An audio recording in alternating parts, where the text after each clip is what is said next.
So we're just waiting on one board member. He's got child daycare that he's trying to figure out, but he'll be here in 5 minutes.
That any member of the public can address the board on items not on the agenda, but in the purview of the Design Review Board. Comments will be limited to 2 minutes, followed by the consent calendar, followed by modification of order. There won't be any modification, no. Okay, so scratch that. And then the regular order of business will be as follows. I'll introduce the item. The board will give ex parte. The staff will present the summary presentation. The board questions the staff. The public hearing will be declared open. The applicant team will have 5 minutes for presentation. Members of the public will have 3 minutes for comment. The applicant team has 3 minutes for rebuttal. The board questions the applicant. The public hearing will then be closed. Board will enter into discussion and deliberation. And then the board will make an action, a motion, a second, and possible discussion on the motion, and then a vote. Any member or any person residing within 300 feet of the project who disagrees with the board's action, they have 14 days to appeal. While we have time, is there any questions on that? No? Okay.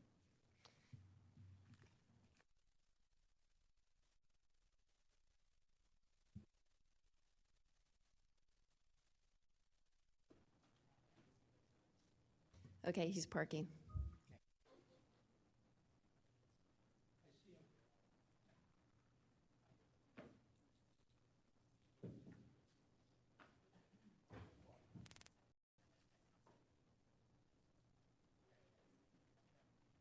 Your kid's giving you a run around?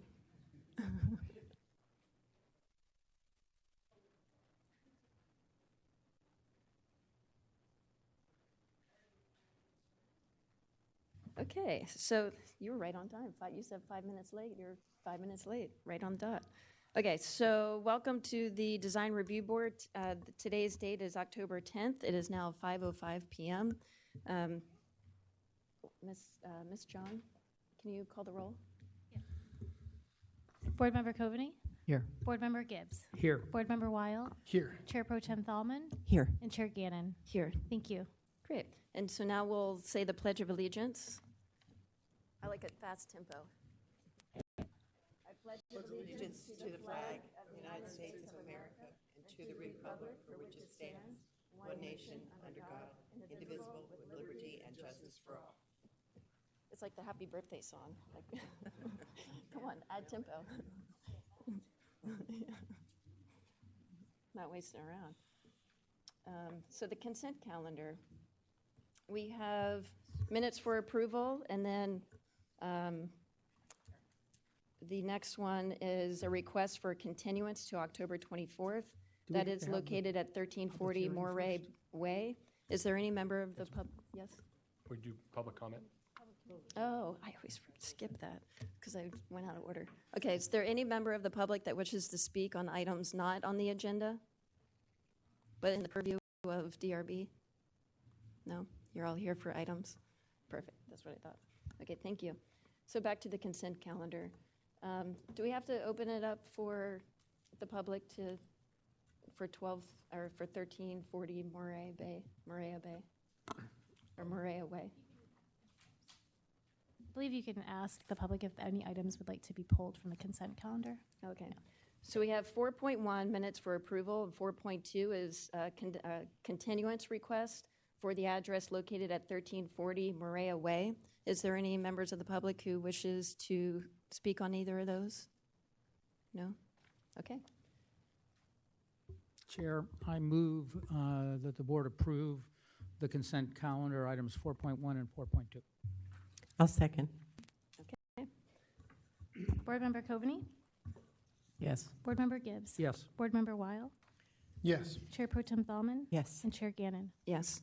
Thank you. Motion passes. All right. So now 5.1, located at 31351 Monterey Bay. If the applicant team would come to the desk. Oh, Monterey Street. I think you're on And then- vacation. Ex parte. I met with the property owner and visited the site. I met with the applicant, Catherine Wong, and I met with Sinan Siles, I may be mispronouncing it, and his wife. I drove by the property, met with Sinan Siles, and also viewed the property from Angie Miller's home. And I drove by the site and visited with Mr. and Mrs. Wong and Mr. and Mrs. Saliz. And I also had a site visit with the applicant team and visited Angie Miller's house. She was not there, but I was given permission to walk on her property. Mr. Latham, Yes. staff report, please. Yeah, of course. Thank you. Item 5.1 is for a project at 31351 Monterey Street. The project is located in South Laguna. The project involves exterior facade changes, existing stucco changing to the stone, and the garage door and front door replacement. It should be noted that staff received public correspondence on this project, and that was forwarded to the board for review. And staff is recommending approval of the project. That concludes my presentation. Thank you, Latham. Yes. Question of staff. Yes. Was this project heard at admin review, and how did that go to transpire to here? That's right. Yeah, that was one more point I wanted to make. This was forwarded from administrative design review due to concern from the public, and now it is here before the board. So all aspects of the project would be acceptable to go to admin, but That's- because there were issues, it's been brought to us. That's correct. Okay. I have a quick question for staff. There's a pop-up in the middle of the roof, and I don't see that on the plans or in the elevations. What's the story on that? And is that going to be touched as part of the application? Papa?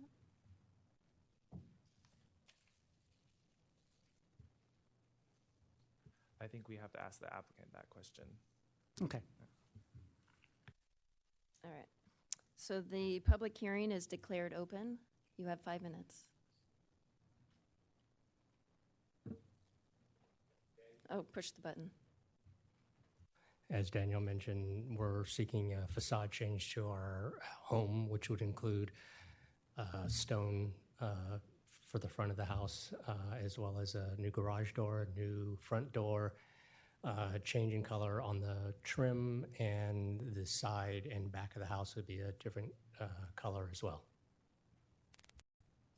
Thank you. At this time, any member of the public wish to speak on this project? Come to the podium, please.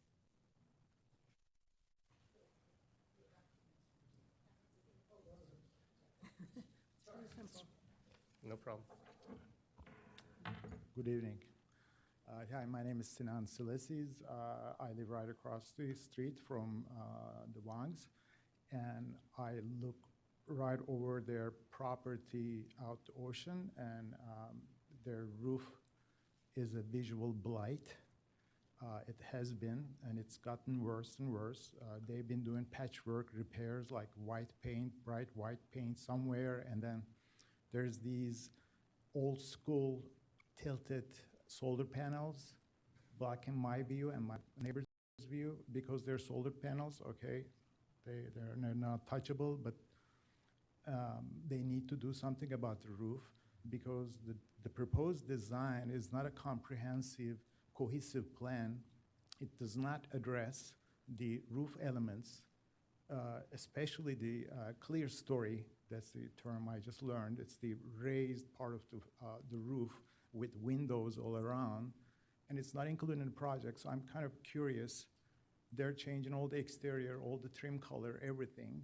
Current raised clear story matches the existing colors. What are they gonna do with the trims and the exterior of the clear story? It's like a 4 feet windows, and then there's a chimney coming out of it. It's completely missing from the elevations. They've skillfully missed that. That needs to be included in the comprehensive plan.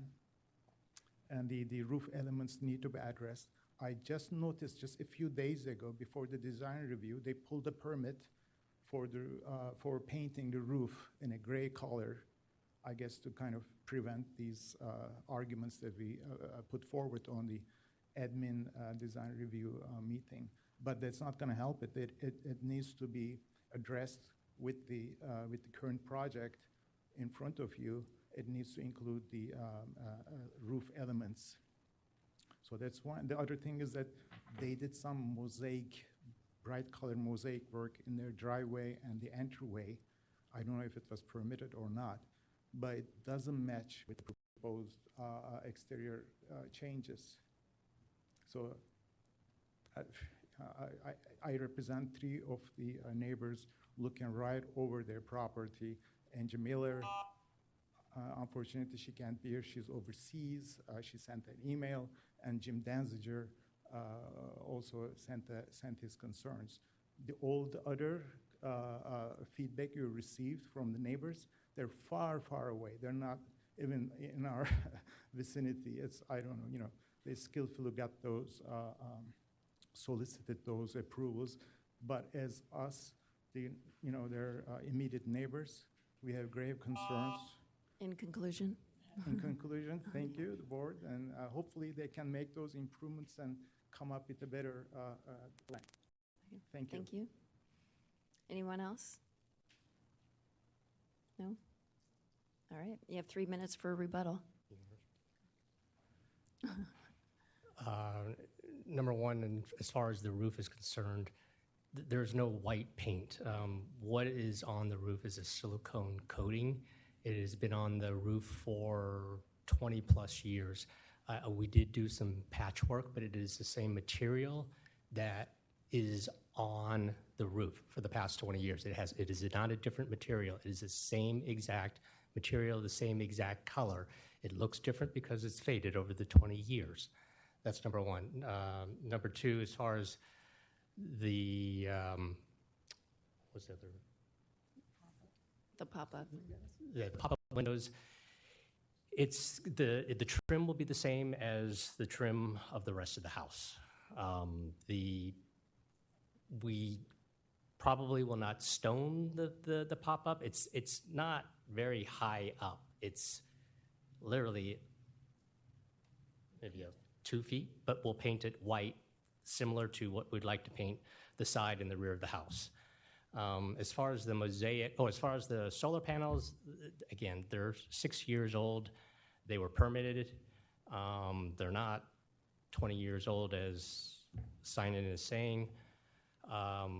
As far as our mosaic tile, we started this project back in January of 24. We had a designer redesign the entire front of the house, and how it started was that our porch was wood and it was rotting. So we got an over-the-counter permit to do the tile work, and so that is going to be part of the new design that we are requesting. Is there anything else? Great. And as far as the recommended letters, they're not far away. They're literally, some are 2-3 houses down from where we are. They're all within the Costa Royale neighborhood, and many of them are on the same street on Monterey. Okay. Does that conclude your rebuttal? Yes. Okay, thank you. Board, questions for the applicant? Tom? Yeah, I just have one. So you're saying that the white blotch on the roof is silicone's been there 20 years? So the roof was silicone 20 years ago. I'm asking for that So it's- ugly looking It is a rectangle. silicone patch. Okay, and why It's was the that? new piece. What? It's the new piece. That's why it looks lighter. Yeah. That's Yeah, why it has a because- And shine. why was that put on? Because we have a flat roof, and so we do get puddling of water, and so the existing coating was wearing through, so I patched it with the same exact material that is with the rest of the roof. Same color, same material, nothing different. And how come it looks white compared Chair, to? can I make a mention of this, that this isn't part of the application. The roof is not part of the application. It's a separate issue. And frankly, it's, It can't be. It's not. Well, look, I'm not sure that's correct. I mean, Let's ask staff. Staff? Is it It's part of the this- scope of work on this project? No. well, the issue It's a is separate permit. whether. Okay, quiet down. Let's ask staff. it's a separate permit. Staff? Mr. Latham? So regarding the roof issues, the applicant did pull a permit this week to address the roof, and the color would be gray. So that would hopefully address the white patches on the roof as they are today. It isn't subject to design review to just change the color of your roof as long as it's the same material. So it isn't part of the project today, but you can consider whatever color that is against the facade that they're proposing. So moving on. So color change would be under like repair and maintenance? Or That's exactly. patchwork? Well, yes. So a color change is considered repair and maintenance in terms of coastal development permits and.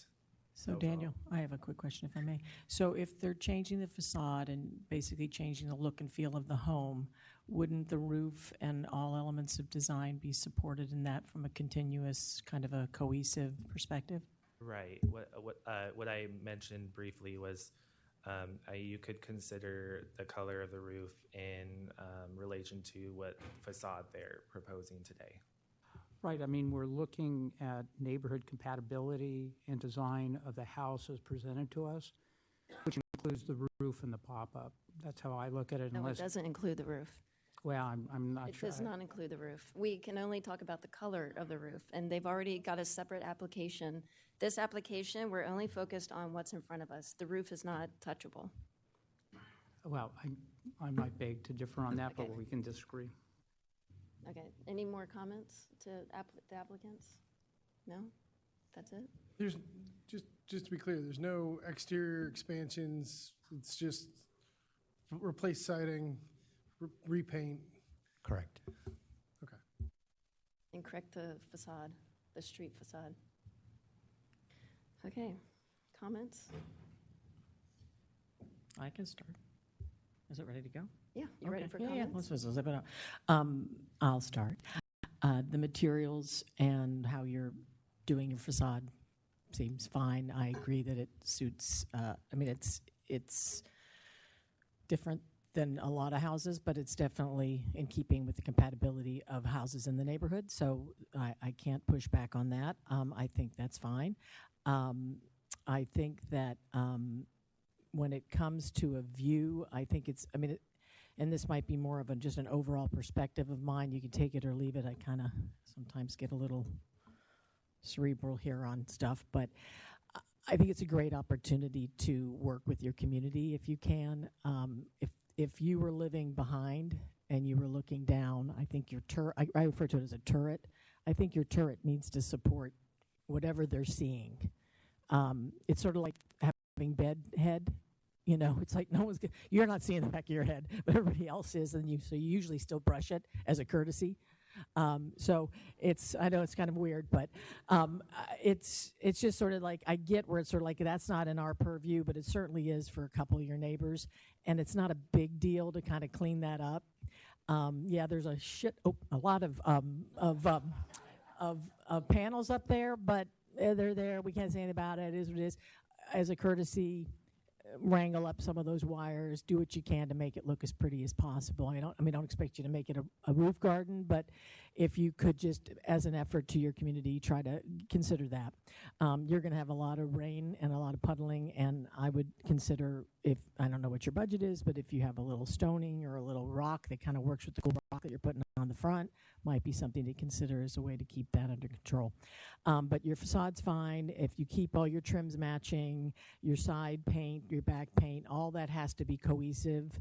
A darker gray, I would, again, as a courtesy, a gray, if you would check with your neighbors and see if they feel okay about the gray. It's courtesy, doesn't have to happen.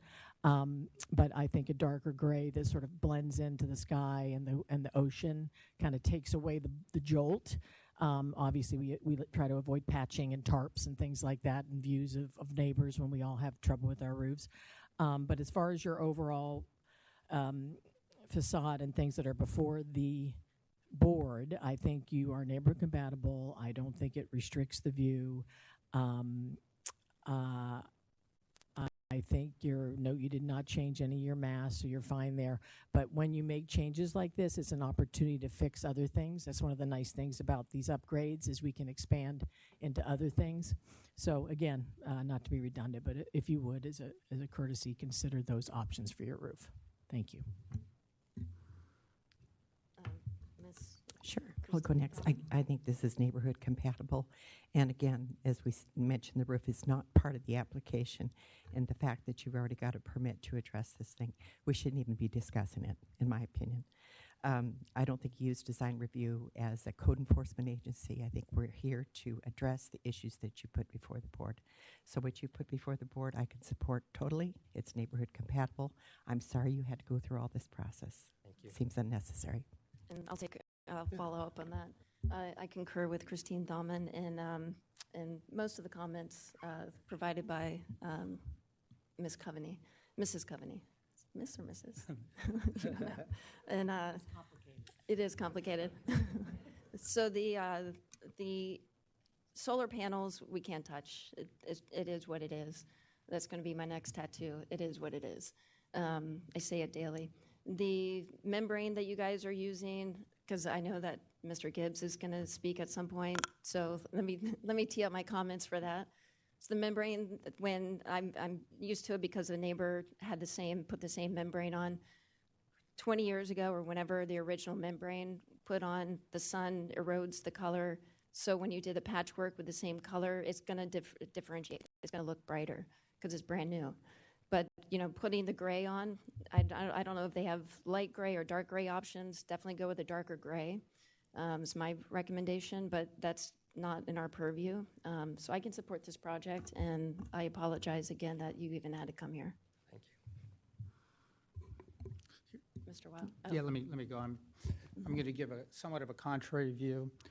I think that an application coming to us for review, regardless of how it got here, for review of a change in the exterior appearance, we tested by neighborhood compatibility.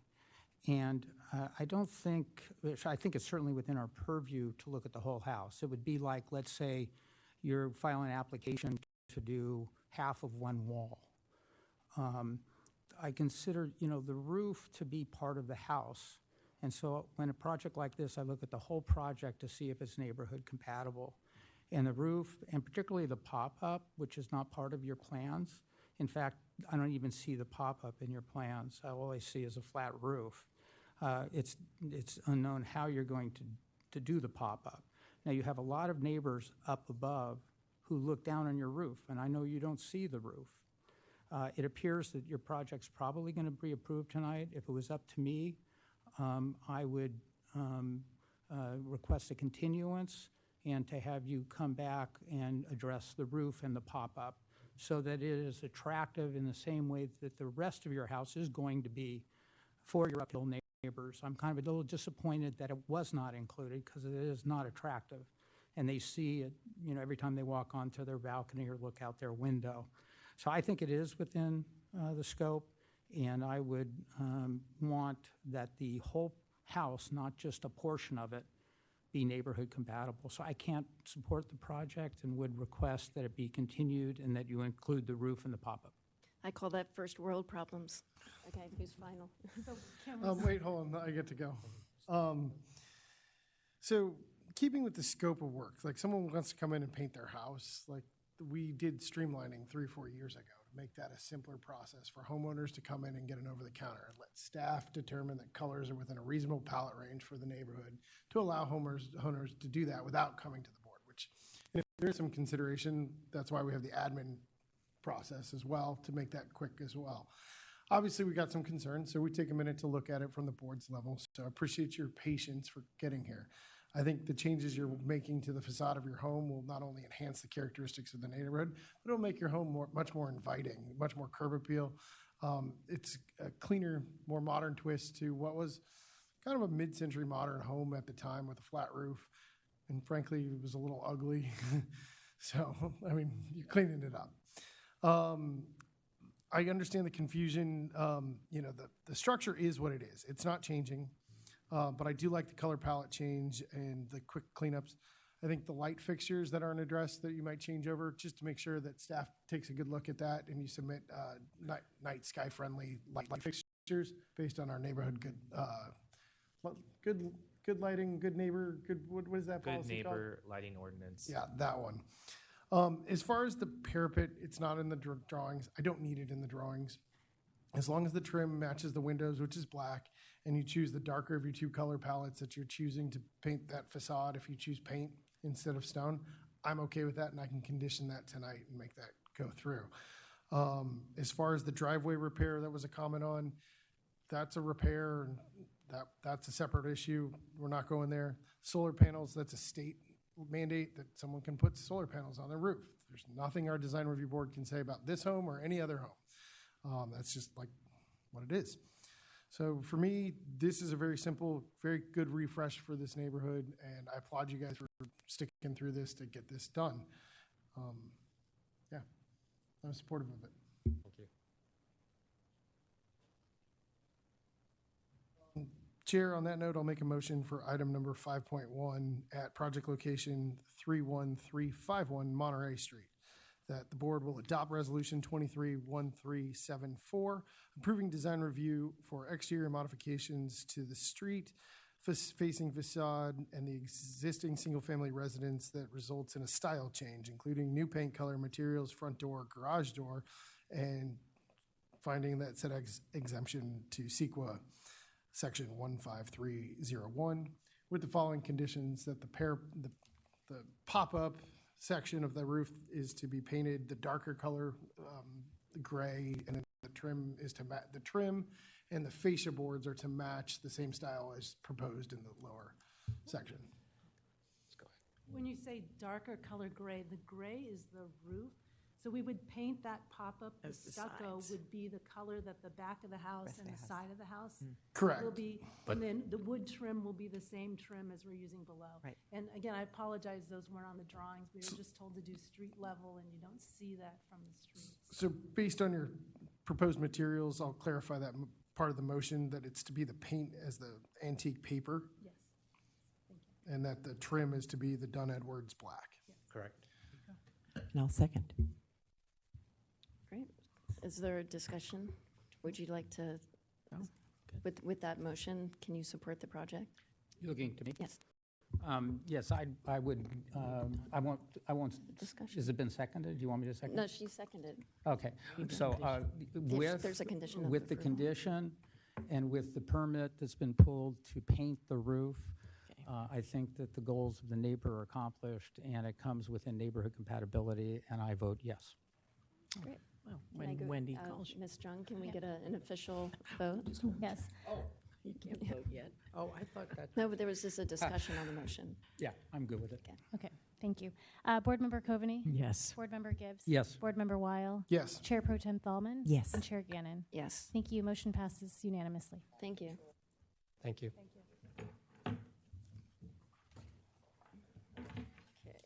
yes. Yeah, thank you. Thank you. All right, next up, we have 5.2, located at 31532 Holly Drive. Will the applicant team please come to the table? Chair, can I request an expedited hearing on this one? Absolutely. Yes, please. And then ex parte? I drove by the site. I drove by. I got lost and drove by the site 3 times. And then I found it, and then I had to go around it, but I found it. Well, I drove by the site with another board member. And that would be me. And we chatted through the ring or whatever apparatus that they had. So we chatted with the property owner through that ring. Okay. Thank you. Good evening, Design Review Board and members of the public. Item 5.2 is a request for design review at 31532 Holly Drive, located in the R1 zone. The site is currently developed with a single-family dwelling, elevated decks, and attached garage. The proposed project includes an exterior remodel consisting of new standing seam metal roof, glass guardrails, new doors and windows, as well as lowering the garage floor by 36 inches and a 75 square foot upper level addition with a new gable roof at the entry. No public correspondence has been received regarding this application. Staff has analyzed the applicant's request and believes that all of the findings of fact necessary for approval can be made, and it is recommended that the board adopt Resolution 24-1299, approving Design Review 24-1299 and findings that action exempt from CEQA. That will conclude my staff summary, and I'm available for any questions. Thanks. Board, any questions for staff? Okay, the public hearing is now open. You have 5 minutes. I'm the architect. Okay. I'm Jeffrey Riggs. Oh, my name's Jeffrey Riggs. I'm the architect for Sophia Wong, and I'm here representing her. Yeah. Does that conclude your presentation? I think so. I'm not a man of too many words, really. You're my kind of man. That's efficient. Yeah. Any members from the public wish to speak on this project? No? All right. You want rebuttal time? Just for chit chat? No, I want a celebration is what I want. All right. Board comments or questions to the applicant? No question. All right. Comments? I'll kick this one off. This one's just a simple repair and change. The gable roof entry is all, it's all consistent. It's a little modest cleanup, very similar to the last one. The changes are neighborhood compatible. I find them to be very nice, and yeah, I'm supportive of the project. And I would echo Board Member Wild's comments. I'm also a woman of few words. Oh, good. And I'm a ditto. And I'll be a quadruple echo. Are you going to be a unanimous echo? I will be the unanimous echo. There you have it. I support staff's findings for the design review criteria and ready to support the project. Chair, I'll recommend approval of item 5.2 at 31532 Holly Drive to adopt resolution 241299, approving design review 241299 for upper level additions, 75 square feet, exterior material change, roof changes, doors and windows, landscaping, and finding said action exempt from CEQA under section 15301. Second. Ms. Jung? Board Member Coveney? Yes. Board Member Gibbs? Board Member Weil? Yes. Chair Pro Tem Thalman? Yes. And Chair Gannon? Yes. Thank you. Motion passes unanimously. Thank you. Celebrate. Yeah. I should have brought Hooray. my easy button. Yeah. Okay, No, next. I visited the neighbors, and I spoke with the neighbors directly behind. Oh, now you want to So- talk? Yeah, no, I know. I They're know, all but- good. And they said, we have your, You're getting the you boot. have our complete approval. And they were the ones looking right down on it, so, yeah, Okay. it's all good. Well, thank you. Go celebrate across the street. Yeah, yeah, Mike. Yeah, I recommend the french All right. fries. Thank you Yeah. very much. Okay, so next up is 5.3, located at 989 Cliff Drive. Chair, I'm not sure if this is worthy of an expedited hearing, but seems pretty simple. I don't know. I can do an expedited. I have some questions on this. Yeah, there's some objections too, so Okay, it should be regular. yeah. Okay, ex parte. Visit the site. I met with Caitlin Smith at the site, and I walked adjoining properties. I visited the site. I visited the site and walked adjoining properties. Did you do your ex parte, Louis? Oh, I visited the site and visited the properties at 960 Cliff and 992 Cliff. That's my ex parte. Mr. Latham? Thank you, Chair Gannon. Item 5.3 is for a project at 989 Cliff Drive. The project is located on Cliff Drive near Shaw's Cove. The project includes a new 529 square foot 2-car garage structure that is proposed to replace this existing garage that is being converted to an accessory dwelling unit, which that is under a separate permit, not under the board's purview. Associated with the new garage is a new pedestrian entry gate and a water feature in the front yard, as well as grading and landscaping. And here's a view of that. Staff did receive correspondence from owners uphill of the project citing view equity concerns. Staff is recommending approval of the project. Board, any questions for staff? I have a question for staff. What is the total square footage of the structure that's existing? Give me a moment to check on that. Like, it says existing lower living area blank, 0, 0. That's in the project data table. Do you have that? Yes. All right. No, that's not correct. Okay, let me check. No, the garage, you're referring to the garage, right? No, like just, I mean, the total living, like in the description, living area, lower levels 0, upper level 0, storage 0, garage 0 on existing structure. Wendy has the plans in front of her. Mechanical 0. Yeah, Yeah. right here. So where's the total square footage of this living area? Because for me, one of the questions is if we're building a new conforming garage, what standard are we applying? Are we applying 3,600 square feet of structure, or are we applying under? Because there was a question about parking for the site, and if we're building new conformity parking, I don't have anything to go off of.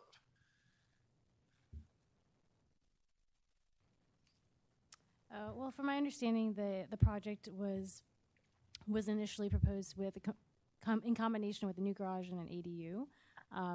However, the project was separated out, and so the ADU is under separate review because it can be approved ministerially. They were proposing to convert the existing garage and then construct a new 2-car garage to replace the existing conditions. Since the home is not, there's no proposed additions or work done to the main residence, so it isn't triggering the need for additional parking, if that's what you're trying to clarify. Was the Yeah. parking conforming in the prior construction before we touched and demolished and rebuilt a whole new one? That's where my question's going. Okay. Well, the applicant is here, and so perhaps they can provide some additional information regarding the square footage of the existing home. I guess the other question would be is there was the question about parking associated with the ADU, and there was some coastal commission rulings on parking with building an ADU and having that relief of parking or not having that relief of parking. So what standard are we applying in that perspective? I didn't get that from the staff report. Excuse me, is your question that with the ADU, and the square footage of the main residence, whether that square footage collectively means that you need more parking than what's being provided by the new garage? Is that? Correct, 'cause Yeah, so, and I'm looking at the plans, and it says that the proposed structure is going to be, it's going from 2408 to 3442. I might be reading the wrong things. It's on the impervious surfaces, but I think it's referring to the structure. So my understanding is it's once it's 3,600 square feet, then additional parking beyond 2 is required. traditionally those numbers Yeah, I'm not sure would that's be right. added up from like living space totals. I don't, that's what, I was like, where are we coming up with that number? Is my premise correct, Patrick, that the ADU square footage is calculated in determining whether parking is adequate?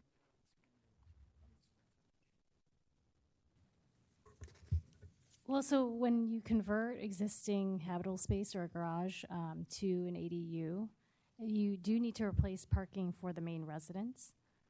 So that's what they're doing here. They're proposing a new two-car garage, shifting it closer towards the front of the property.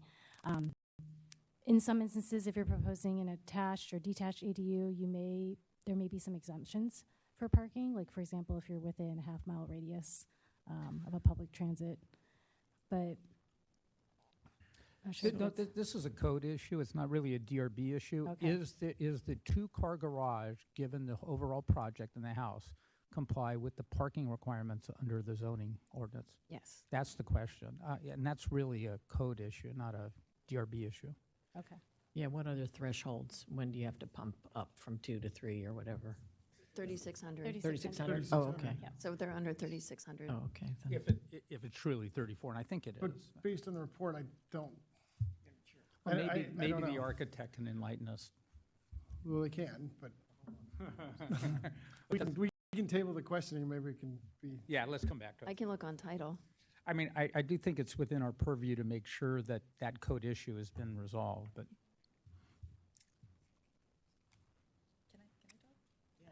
Yeah, I know.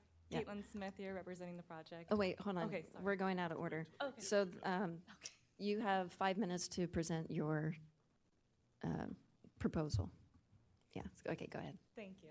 Caitlin Smith, representing the project at 989 Cliff Drive. I will just go ahead and just add to what was just previously discussed. This project has gone through planning for the past number of years. We have met with many different people regarding it and the specifications. excuse me, can you put the microphone a little closer? I'm having trouble hearing you. Thanks. Yeah? Okay. Yeah. Oh, thank you. And that being said, we've explored, even prior to to doing the stakes and meeting with neighbors and getting all the views, what was our approach for, moving this garage, its location. So we did a thorough analysis of everything. We are keeping the exact same size square footage of the garage in this new location. We are not proposing to add anything to that. Nothing has been alarmed in the sense that we would need to up it to the 3-car garage, which we had discussed with the city in initial, analysis of the site. And this was a number of years ago, and once again, we can talk about that as well, if anyone else has any other questions. But at least to that comment specifically, yes, we're in compliance. Does that conclude your first 5 minutes? Yes. You'll have 3 minutes for rebuttal. Okay. At this time, anyone from the public wish to speak on this project? Come to the podium, please.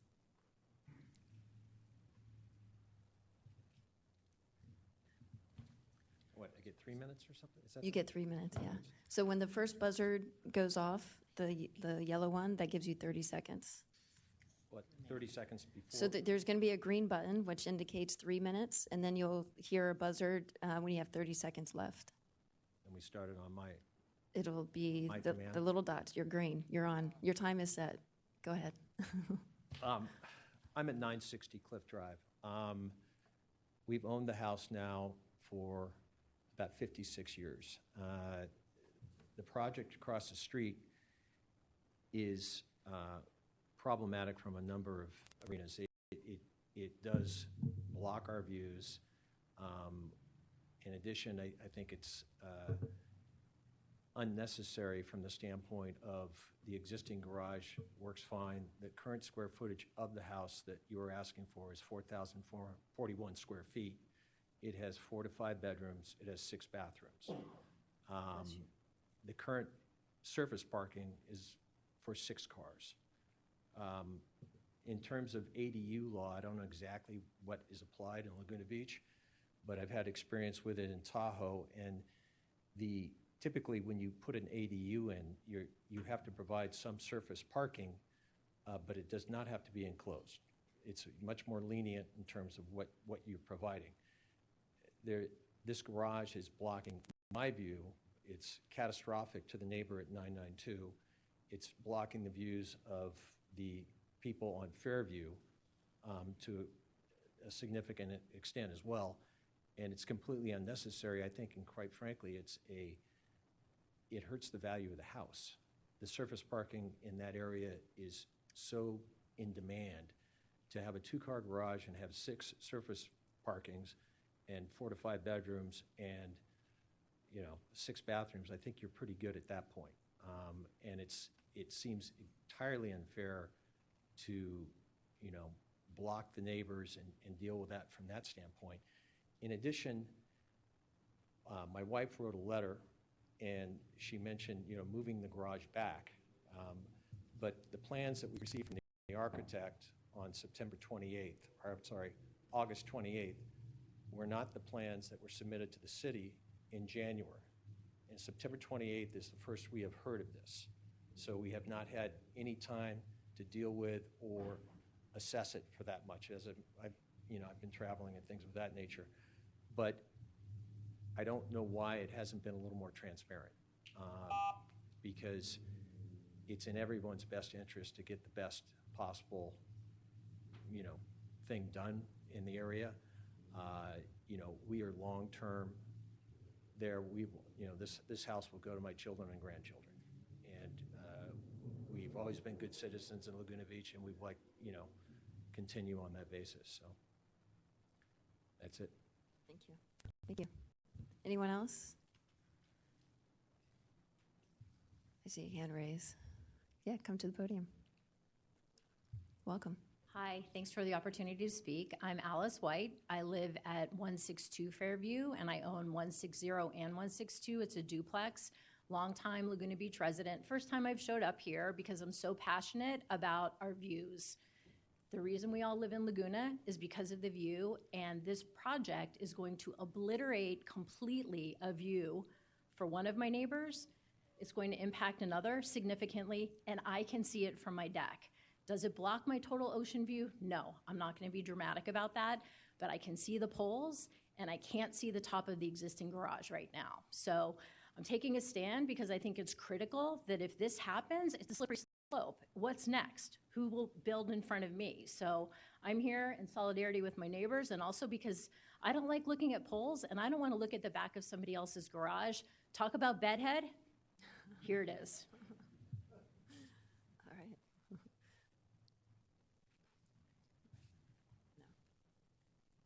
Hello, my name is Loretta Lewis, and I also live on Fairview, just above Alice, and I'm here for the same reason. I'm here in solidarity for my neighbors, for their view.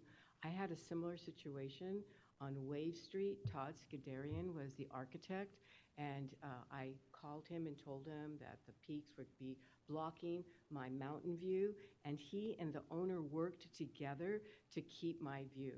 I think that the architect and the owner should work together with my fellow neighbors to come up with a solution so they don't lose their view like Mr. Skidarian did for me. Thank you. Thank you. Anyone else? No?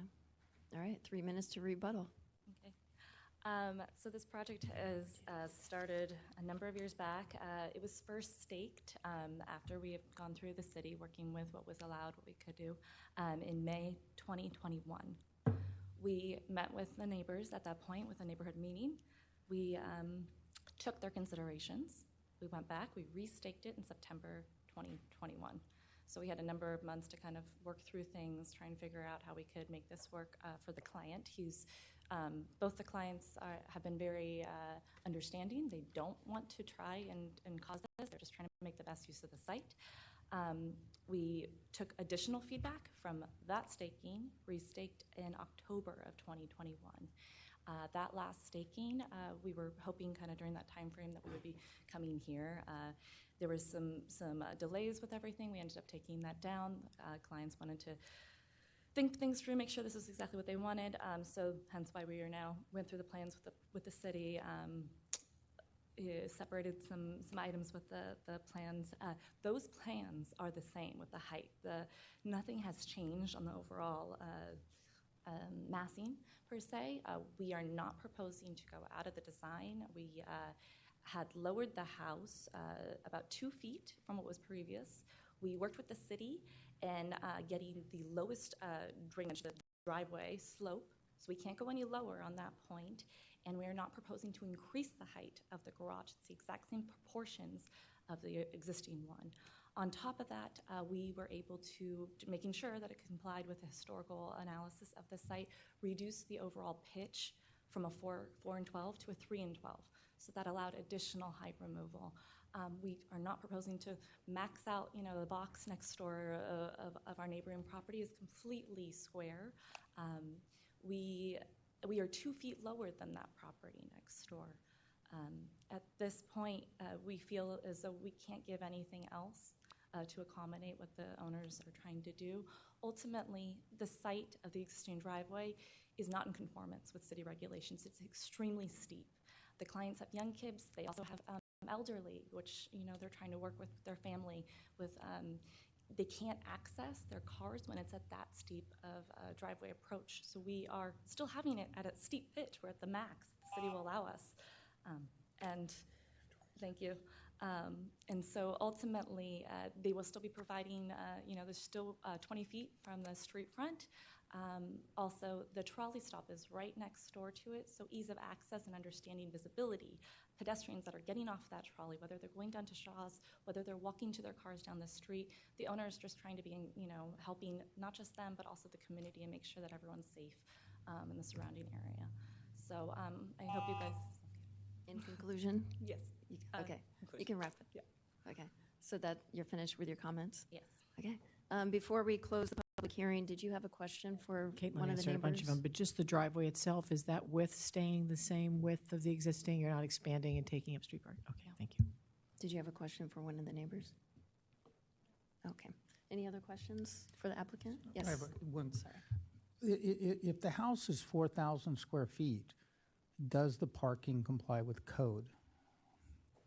Or do they need a variance? It's calculated by the living space. So if their calculation is the entirety, which included the garage, then Yeah, I don't, okay, let me ask you a question. What is the calculation of living space? I can pull this up, but everything that I know is in compliance with the overall square footage of the home and that existing garage. We're not proposing to add any additional square footage of the garage itself, even to the exact same size. I can pull up the size of everything, but if you just bear with me a minute. So, or if someone has a plan in front of them for the title sheet. Well, it's missing from the plans. Like the size of the existing garage isn't accounted for on the front page of the. So I think the way it's just not there. So I think because there's nothing existing on the site, because the existing garage is being proposed for an ADU, therefore I believe that the way that the city wanted us to put our project summary was stating that there is nothing existing for that garage, so therefore it would be counted as new, which is why the summary table is only reflecting that garage itself. And the number, if you have that number of what the garage is, and I'm sorry, I can pull it up. It's the same as what was there, if that makes sense. I mean, It does. It's just strange to go off of at this hour. Okay, it Right, says. 'cause I believe you to be telling me the truth, but I've also had plenty of folks sit in that. Okay, seat I that- found the numbers. So it says the existing structure is 2408 and the proposed is 3442. Where are you looking at? That down at the bottom on the Yeah, first page of title. the plans. Yeah, everything's. Hardscape is what it is. Yeah, that's what I saw. under the structure? 3442? That's impervious surfaces. Yeah, it's under structure, but it doesn't say how much the living area is. But if you go to, Interesting. Daniel, can you pull up A And what's that? 01.4? A01, Just, because I'm curious if we're making the right approval for the right size garage. Right, or I have the a right- question. So this property was purchased in 2020, yes? Yes. And in that listing, it says the property is 4 bedrooms, 5.5 bath, and 4,041 square feet. Can you confirm that? Is that what's on my title sheet? Okay. Sorry. I See- think we should continue this. yeah, until- the garage, current garage may be non-conforming. That's where I'm coming from. And if it's non-conforming and you're proposing a new garage, I think you have to comply with code, but let me put that as a question. In this circumstance, because, otherwise, I don't have a problem with this, but, and it would get approved, I believe, we'll talk about view equity, but if to do this project, which is an ADU plus a new garage, they have to comply with code requirements on parking. We need to know that. Because absent knowing that, I agree with Chair, this needs to be continued to find that answer unequivocally. Sure. Let me clarify, and I apologize because I'm the planner just presenting this, not fully familiar with the project history, but I can tell you what the code requirements are for parking. When the structure is over 3,600 square feet, you can propose a third parking space. It can be uncovered, but if it is covered, it is subject to board approval because of it could cause additional massing. So essentially, 2 covered parking spaces is required, and then a third uncovered parking space. For ADUs, if it is within a half mile of public transit, you do not have to provide a parking space. I believe this project is within a half mile of transit, just without even checking, because it's within a certain mile distance of Coast Highway. It's very close. But so that, hopefully that clarifies things. Let me know. But, I thought there was a ruling from the Coastal Commission that put in play things from the main road towards the ocean where that parking may or may not be exempt. That might not be correct. Sure, things are ever changing. So, The one-size-fits-all lawmaking. Also, Love it. if the garage is put in there, per the proposal, is there enough room for, and would it qualify for an uncovered parking space to comply with code Yes. based on the current plan? right. Let me confirm that. From my images, yeah, you can put I mean, I oversized wouldn't, vehicle. if somebody said yes, if you could confirm it, Daniel, from my visual, I would believe it. But I didn't look specifically at that when I was at the property, so I can't say unequivocally. Let me How far take is a it? couple of measurements. Oh, it's 20 feet? Yeah, Board Member Comey says it's 20 feet, which would be, yeah, it would be more than enough. That's on the plan. And once again, can I? Go ahead. Oh, okay. Once again, we did meet with the zoning administrator at the time and went over all of the parking, if it was in compliance, where the garage could be. So We're just trying to ascertain that. No, I know, yeah. I think I'm there. If that parking qualifies as the third uncovered for 4,000, then it satisfies me, but I just want to make sure a tandem parking place like that, I think it does qualify from other matters. And I'm kind of right there with you, except for I've been doing elementary school math with my kids, and it's all about show your work. I can see that they put some totals for structure, but I can't see where it came from. No, I hear you. And so without the living space accounted for, and when I look at A01.4, I see a 3-story structure. And I've seen enough homes, usually 3-story structures somewhere, have pretty close to that 3,600 square feet or more. Well, this is more. Yeah. We've ascertained that. So maybe I'm not following, but if I am, even if it is requiring 3 spaces in order to fulfill, if it does require, because it's over the 2 30. covered and 1 non-covered. Okay. Yeah. So I think So the two project covered and one satisfies that. non-covered, that satisfies that. Are you good with that, And hold on, Wendy? one more thing, Mr. So, Gibbs. One more Mr. thing, Gibbs, one more she thing, has the Mr. floor. Gibbs, if I may. And then there's another space available if for some reason the ADU there's something related to that. And you would only need one for the ADU, and they are within walking distance to a bus. So I don't know what the coastal situation is, but it feels like they have sufficient parking based on the requirements that I'm aware of. But Mr. Latham, do you want to say anything else? Oh, well, I just wanted to add and clarify that. So I know there's a separate submittal, the ADU, that's under a review. And so just to go back to that, when you convert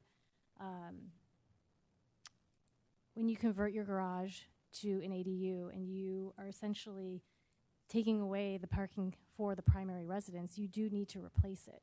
And so it's required, so it says, we have this handout. It says it's required when a garage, carport, or covered parking structure is converted or demolished to create an ADU or a JADU.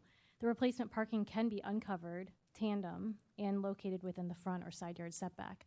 So in this instance, they're proposing a new two-car garage, and there is, I believe there's, maybe verify with the spacing, but that additional space, which would be in the driveway, would be essentially tandem and in the front setback, but it's allowed.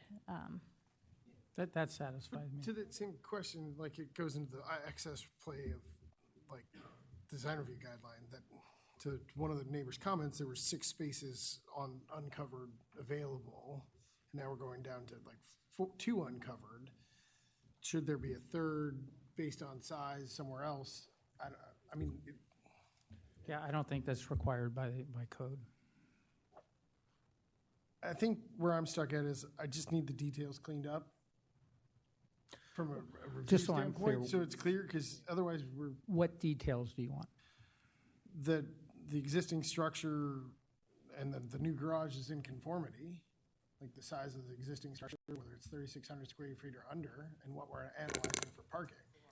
Let's assume that it's over 4,100 square feet as shown on the MLS. It still works because it's 2 covered spots and 1 uncovered. We're just used to, as a board, we're just used to there being 3 covered parking spots when anything over 3,600. Yeah, in my mind, I don't care what the original structure was. We know that it's not bigger than a normal garage, and it's not relevant since the square footage is over 3,600, and we know what the size of the new garage, which is adequate for 2 cars, and we got 2 additional uncovered spaces. So I think that's enough for me. Well, and just to add, the home was constructed in 1928.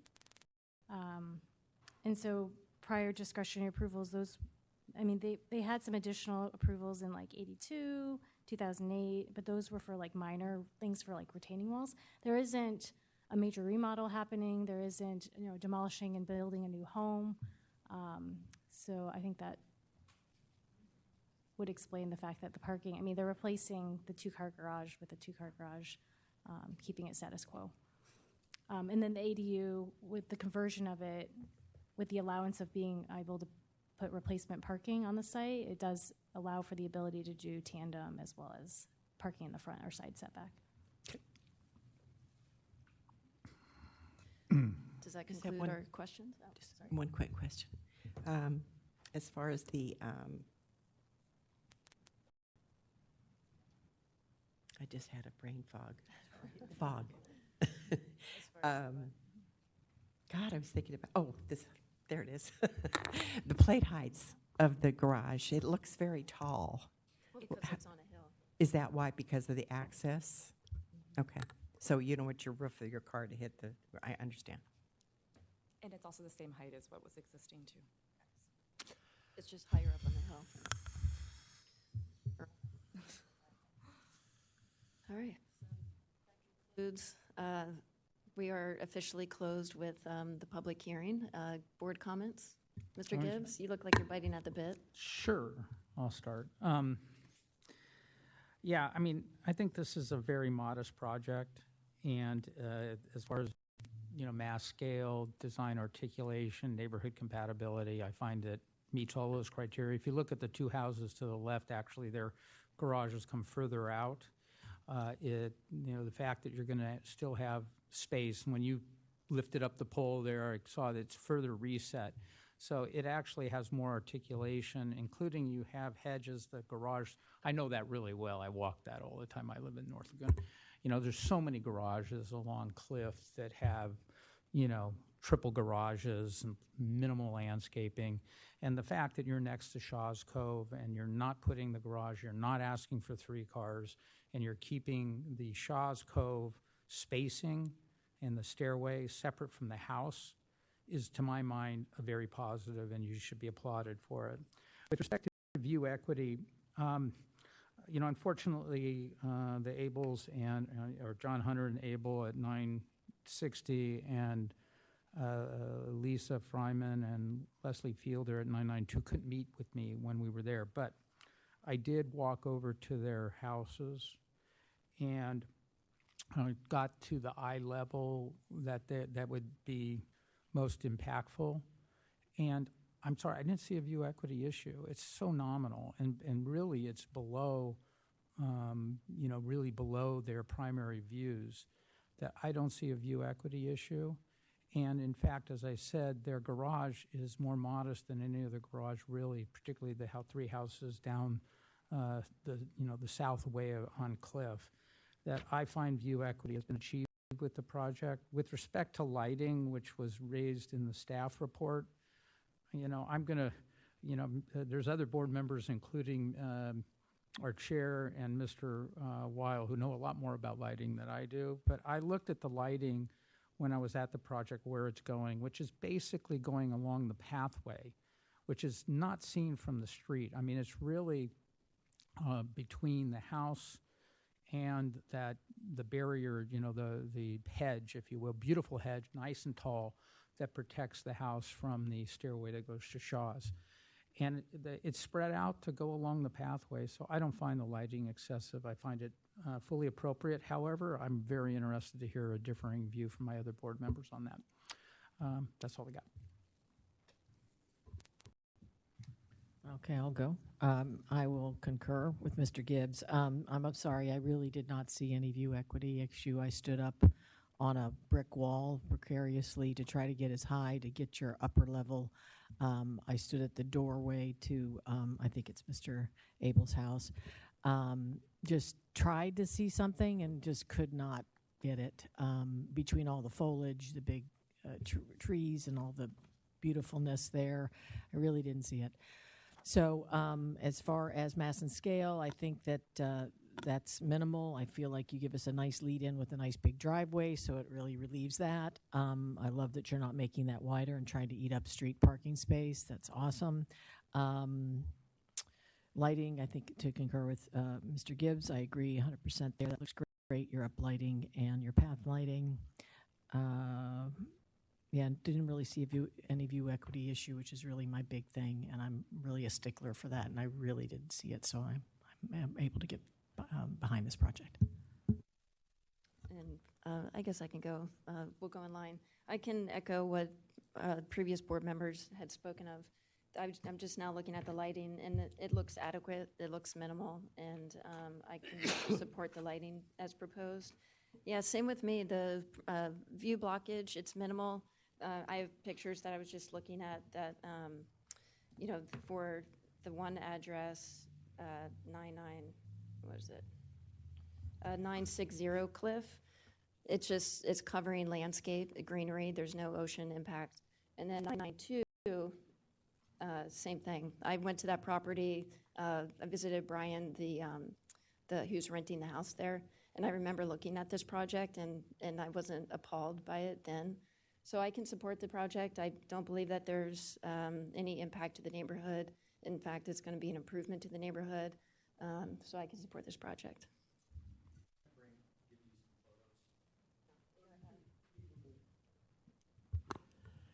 Public hearing is closed. Well, I'll agree with my fellow board members. I think this is a one-to-one replacement, which sounds pretty straightforward to me. My only concern was how high it was, and you answered those questions just to get into the garage. There's another project I know Mr. Conrad has that is a real challenge as well. That same access from the driveway. And then as far as view equity, I would agree with my fellow board members that it is view equity, it's not view preservation, and that the foliage in that area is a little bit even higher than where the garage is. So I can support the project tonight. Mr. Weil? So I agree with like the historical assessment that was done and like the changes that you're proposing. I mean, to bring your garage forward is, it's consistent with the neighborhood. I mean, as you go down Cliff Drive, it's 3-car garage, 2-car garage within a 5-foot or 20-foot setback up and down that street. So like for your garage to have been set that far back, maybe it's the historical nature of the property, whatever. It's reasonable for a property owner to make that change and utilize their lot. So I find that component consistent. The view equity component, the plate heights aren't that excessive with a downhill driveway. Yes, the plate needs to be a little taller than 8 feet, which I think is the minimum.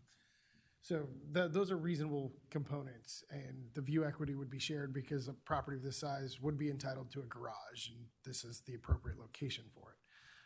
I don't have a problem so much with the project in general. I'm really confused with the standard in which we're applying, whether it's 3-car or 2-car and how that's been analyzed. I understand we've had a discussion about that, but I think there's pieces that are missing that I'd like buttoned up to make a much more cleaner approval.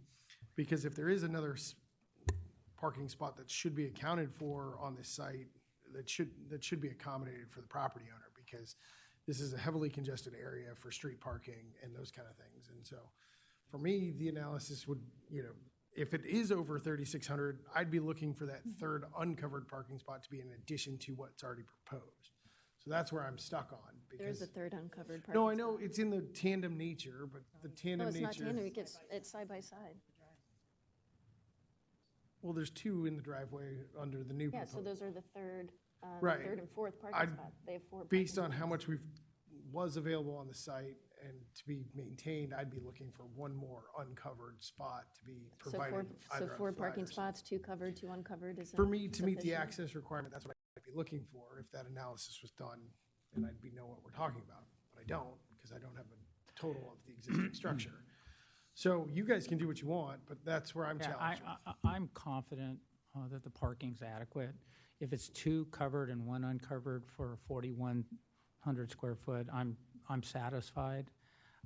Even if you add the ADU, it wouldn't change the parking requirement.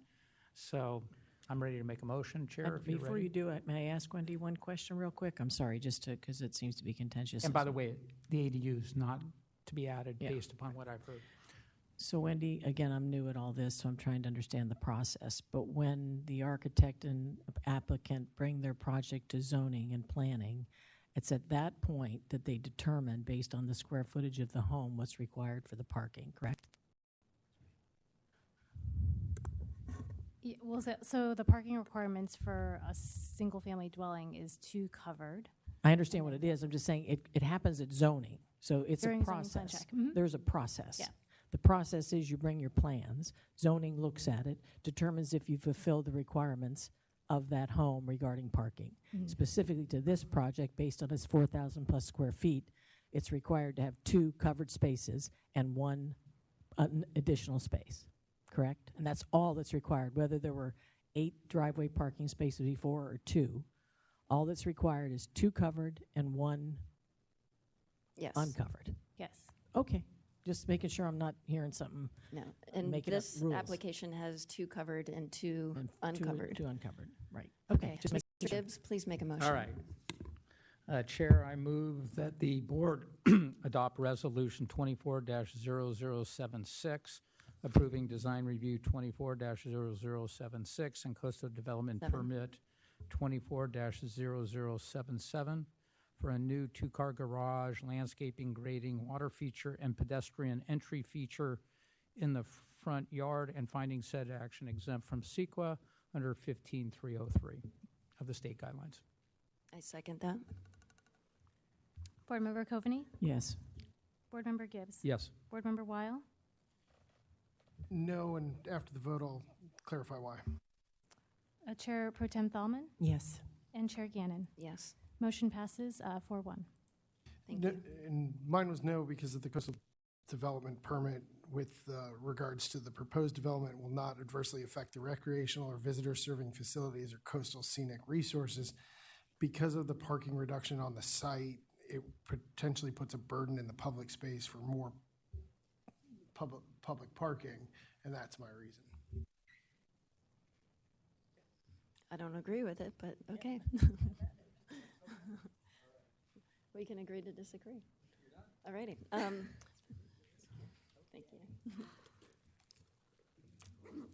I know, right? Yeah. All right, moving on. 5.4, located at 22 North Vista de Catalina.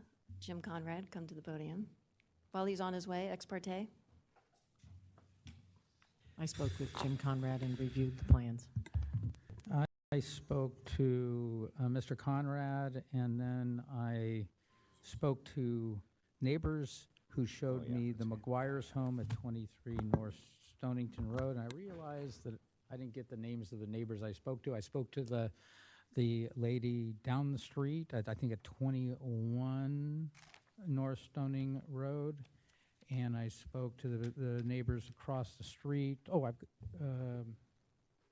I've got their names. I spoke to neighbors Carol and Doc McNown, and I spoke to, I don't have the other neighbor. I think her name was Elise. I spoke with Jim Conrad and visited the site. As did I. Lubbock, did you give yours ex parte? Oh, okay. And I visited the site with Jim Conrad and another board member. All right, Mr. Latham, can you give your presentation, please, or staff presentation? Sure. All right. Item 5.4 is for a project at 22 Vista de Catalina. The project is located in Three Arch Bay. The proposed project includes additions to an existing single-family home with non-conformities.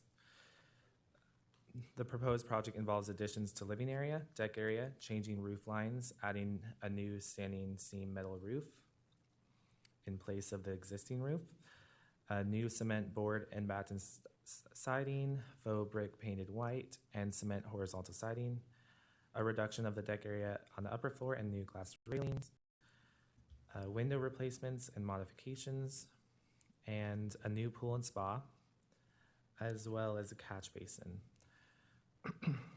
The associated pool equipment will be located in a vault. There is also a new ADU proposed, and 3 air conditioning units are proposed in the crawl space below the driveway. The ADU and the air conditioning units are not subject to design review. The project has been approved by the Three Arch Bay Architectural Review Board with 12 conditions of approval, which are noted on the plans and have already been implemented into the plans. The applicant is proposing to comply with all these conditions, of course. And the variance request involves additions that exceed the height limit for not only the underlying zone, which is 29 feet, but the city's height limit, which is 36 feet, and as well as to encroach into the side yard setback and not provide 2 of the 4 off-street parking spaces. Staff did receive public commentary from the neighbors below the project site, and that concludes my presentation. We are recommending approval.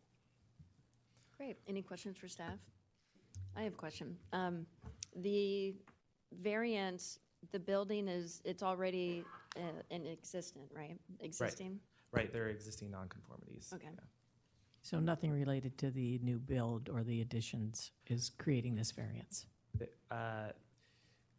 So portions of the new additions and roof line modifications do exceed the height limit because this existing structure already does exceed the height limit. And portions of the roof that are being modified are not only a height limit, but in the side yard setback because the existing building is in the side yard setback. Thank you. Jim? Good evening. The floor is yours. Yeah, maybe I can just clarify your question, MJ. we're proposing some minor modifications to portions of the building that already exceed the height limit. So we're not making it higher, we're just proposing modifications to portions that already exceed the height limit. Report says it's higher. It says 5 minutes. I just so you pointed out. I'm sorry? Staff report says it's higher, but Well, the modifications, the eave lines are higher, but the peak of the roof is not higher. The overall height is not higher. Okay. As Daniel said, we've been working with Three Arch Bay's board and then our neighbors. We had 3 hearings. Been at this for a while. Initially, we had some concerns from neighbors, and we made several modifications to address those concerns, and I'll just run through those. Run through the next slide, Daniel, please.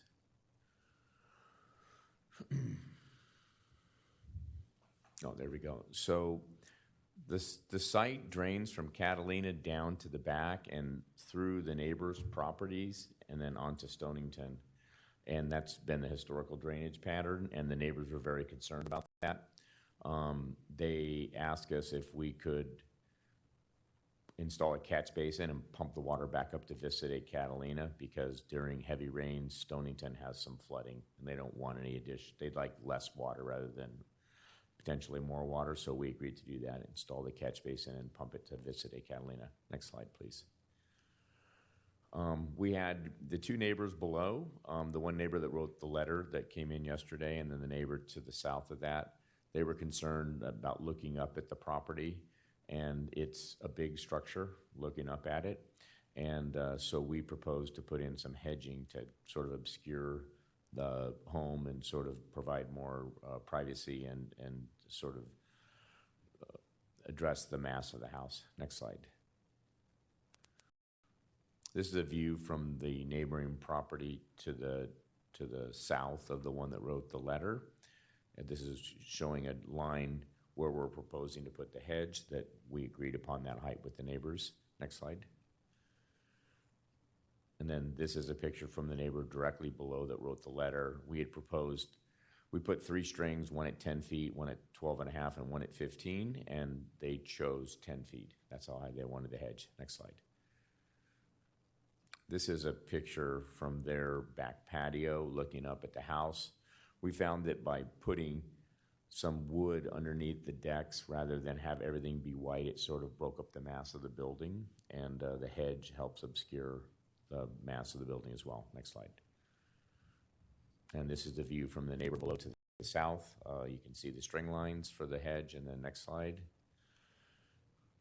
This shows it with the hedge and with the improvements to the building. Next slide. Again, this just shows the neighboring house below with the line that they, that at 12.5 feet, they wanted it at 10, so we actually lowered it to 10. Next slide. This shows the red line is the additional building setback, and you can see that a large portion of the structure exceeds the additional building setback. And those little green portions on the living room, which is on the right-hand side, that's where we were proposing to raise the plate. We're leaving the peak at the same height, but we're proposing to raise the plate, and it doesn't have any negative impact on anybody's views, and so it was approved by Three Arch Bay. Next slide. This is a view from the neighbor next door. Initially, you can see a stake there. We had proposed to put a gable end, and it would block his view of the coastline and, you know, sort of the edge of Dana Point, so we agreed not to put a gable end and just to raise the plate a little bit. Next slide. On top of the ADU, we have a deck. The roof of the ADU is a deck, and so there were some concerns by the person that wrote the letter that that deck could cause some privacy issues, so we agreed to pull back the deck and have a little green roof area to give them a little more privacy. Next slide. I think that's it. Perfect timing. Thank you. Yeah. At this time, any members of the public wish to speak on this project? Please come to the podium. Wow, there's a crowded house tonight. Not one of you for this project? Oh, good. All right. Well, you can hear yourself speak for 3 more minutes. I don't have anything else to add. All Thank right. you. Board, any questions? Go ahead. 2 quick ones. What's the hedge? What kind of plant? It's a podocarpus.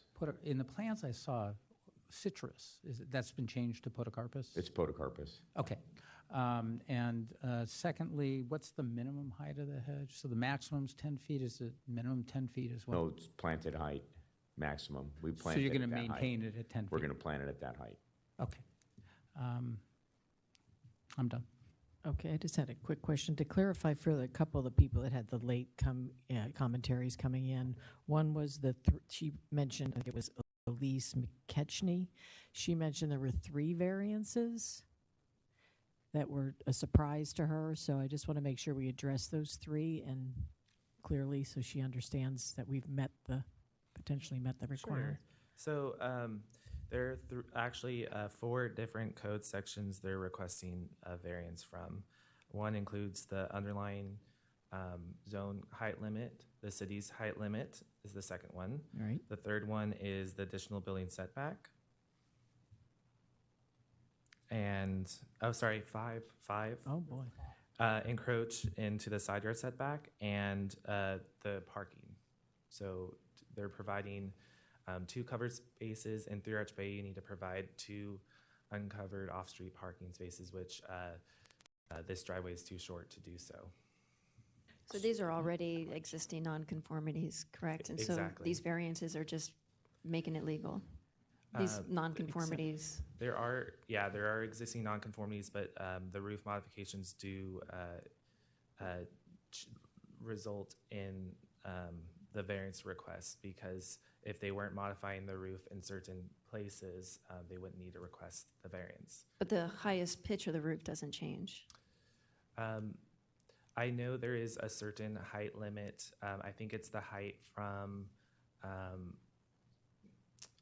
the lowest floor, and I think that might be the ADU bathroom, up to the garage, and that results in a slight height change increase from a 36 and change to 37.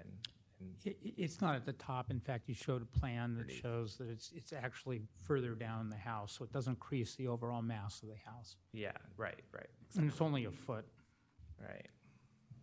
Okay, so that answers that. I just appreciate that. I think she implied that it was something that was new and she had no idea about, so that clears that up. And then the other one was Kimberly McGuire, I believe, was back and forth about the height of that hedge. Has anybody reached out to her to figure out the sweet spot for that? Well, they decided they wanted it to be 10 feet. 10 feet? Okay. Yeah, we thought it should be 12 and a half. We thought it was better, but they only wanted it 10, so we agreed to that. Yeah. And you've agreed to plant it already Planted 10 at feet 10. high? Yeah. Mhm. We can buy them at 10 feet. Okay. Any more questions? On that, there was a change, like, at the tab review, that rear hedge was agreed at 12.6. 12.6 on the side and 10 on the back. Because we wanted it 12 and a half on the back and the side. We thought it was better, but the McGuires only wanted it at 10. And if they wanted it 12 and a half, we'll do it at 12 and a half, but they said 10. Okay. I was just noting from the tab letter, it says 12.6 for rear and side yard. Oh, okay. Oh, speaking of the tab letter, thanks for reminding me. So the large potted plants, the tab letter number 3, you have this area shall be provided as a green roof. The applicant suggested this area would accommodate large potted plants. Right, like a with agave. garden. Mhm. Okay, so that becomes personal property, and it's, at the end of the day, they're not beholden to putting. No, the rail's behind them. Oh, okay. Yeah, Okay, we good. put the rail behind the plants. Perfect. Okay. That's lovely. Any more questions?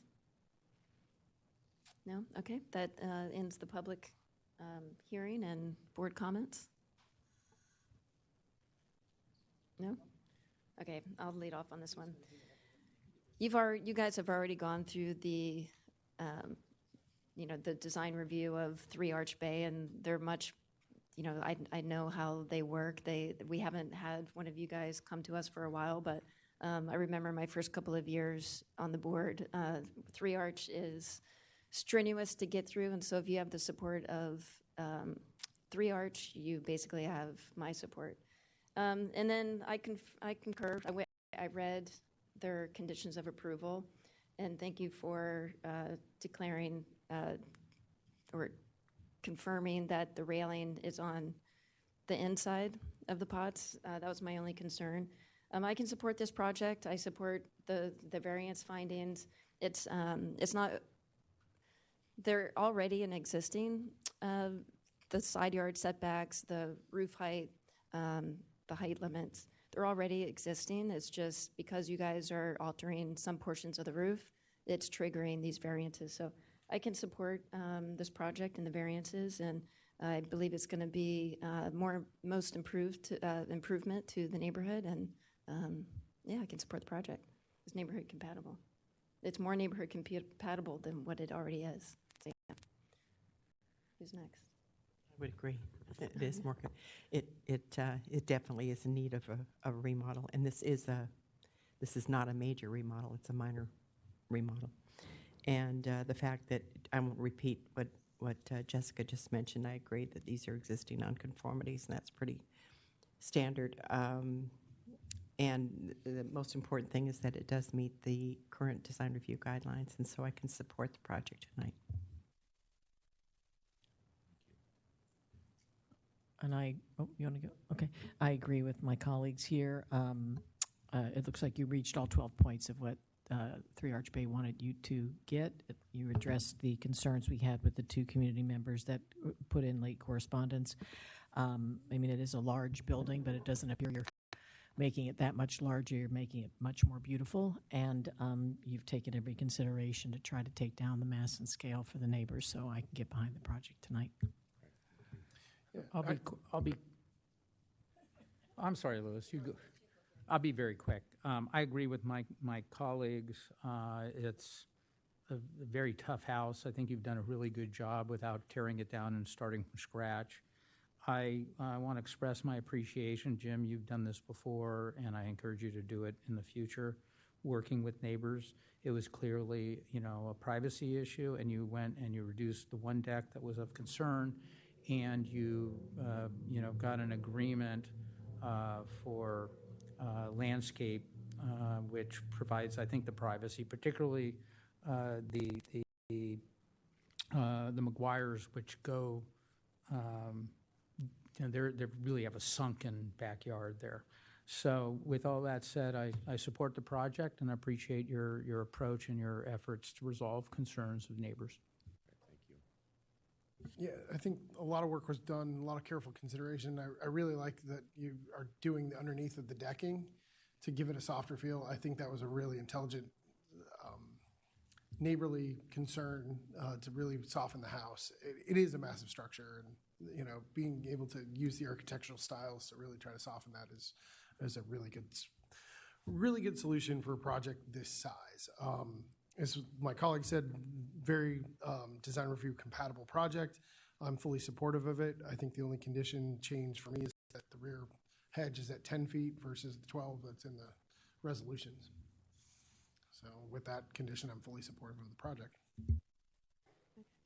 And real quick, let me add on the variance issues. I forgot to mention. I do go through the factors. I think they're all applicable here. I think the maintaining the variance for present conditions are totally appropriate, as are the requests for future, which are very modest and nominal, do not impact the neighborhood, and not to have them would deprive, I think, your client of the privileges and uses that the adjoining neighbors have. So the variance factors are met as well. Lovely. And I concur with the other board members. Back to Mr. Wiles, I know I gave my comments already, but yeah, the thoughtfulness of adding the wood, the texture, so for the residents underneath to look up at that, very thoughtful, very creative, and wonderfully done. So thank you. Do we have a motion?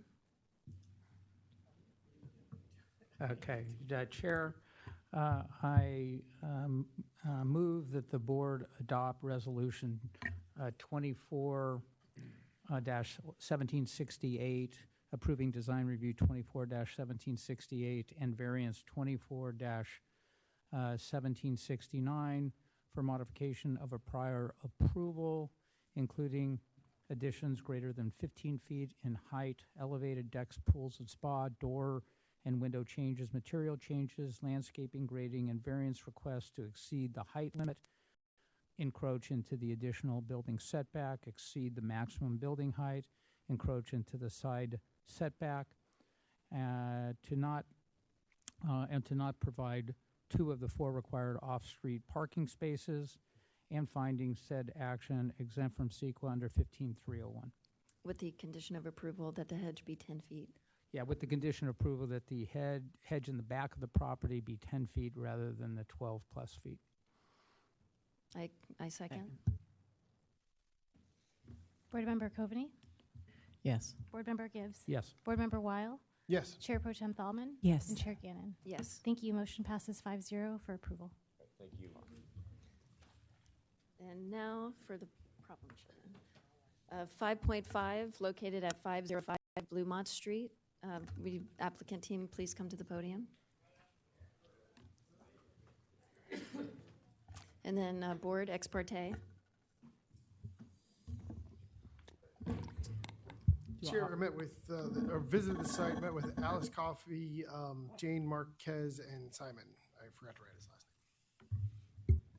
Chair, I've met with Gary Beeman and Mrs. Beeman, Allison Lee Coffey, Ms. Marquez, and Brian, the architect for the applicant. I met with Brandon, the architect, at the site. I met with Gary and Lisa Berman, Jean Marquez, and Allison Lee Coffey. And I went to the site and met with neighbors Jean Marquez, Gary Berman, and a very buttoned-up Allison Lee Coffey. I had a site visit. I met with the neighbors, the neighbor across the street located at 510 Bluemont, and the neighbors on both sides of the property, 511 Bluemont and 471 Bluemont. I also spoke to Matthew Gummo. I believe I said his last name right. Gummo, the architect. Yeah. Anyway. That can. Oh. Yeah, Matt's not the architect. No, but he is an architect, yeah, Matt Gummo. Yeah. Okay. Mr. Wank? Thank you. Item 5.5 is a request for design review and a revocable encroachment permit at 505 Bluemont Street, located in the R1 zone. The site is currently developed with a single-family dwelling with attached one-car garage.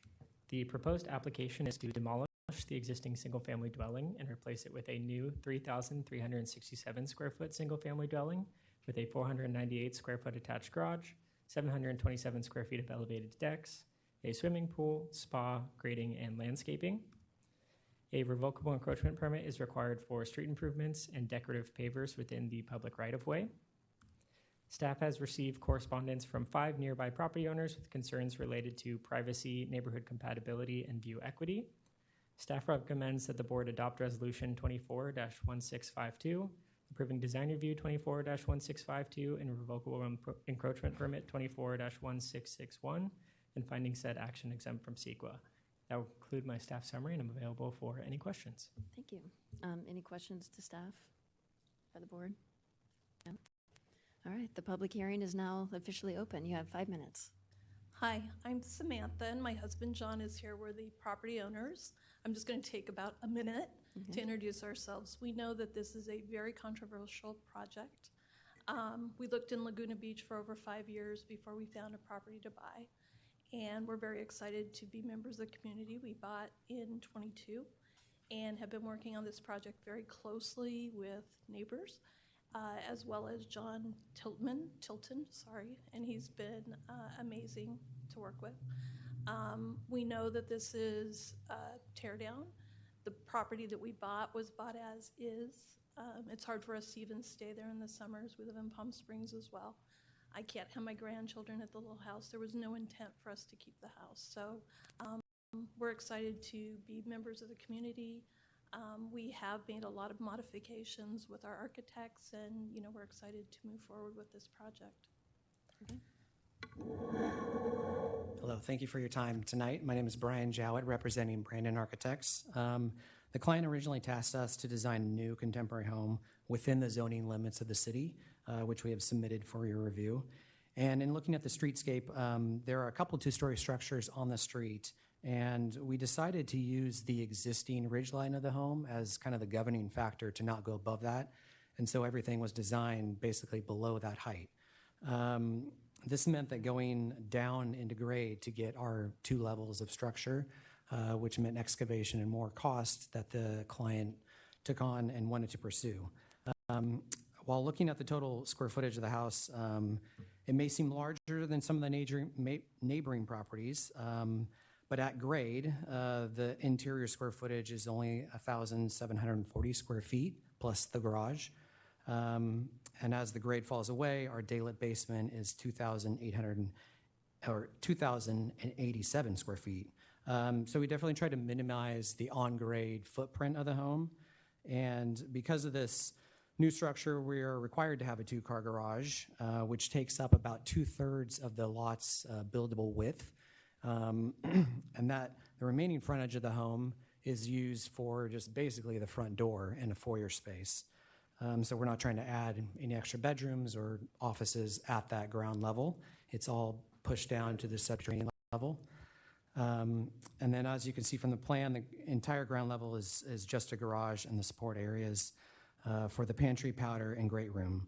And then there is an outdoor terrace off the great room, which essentially is the roof of the level below. So we're utilizing, instead of a big roof there, we're utilizing that as outdoor terrace square footage. The terrace edge is also set back from the rear yard property line 29'6" when the required setback is 20 feet. And ceiling heights I know will come up. And right now we are showing 11-foot clear within the interior space and then 10'4" on the basement level. And we haven't gone through structural engineering yet, but we're accounting for about 14 inches of structure for the floor system and roof system as well. And after getting buy-off from the client, we did organize a neighborhood meetup at the owner's house. And we listened to everybody's concerns, and we walked both adjacent properties and then we, as well as the property across the street, and understood from the viewpoint of all those neighbors what the view angles were and how the views could potentially be impacted. And from that discussion, we then went back and modified our design, which the stakes now represent, the current stakes. And so from that meeting, we have lowered the overall height of the structure 6 inches.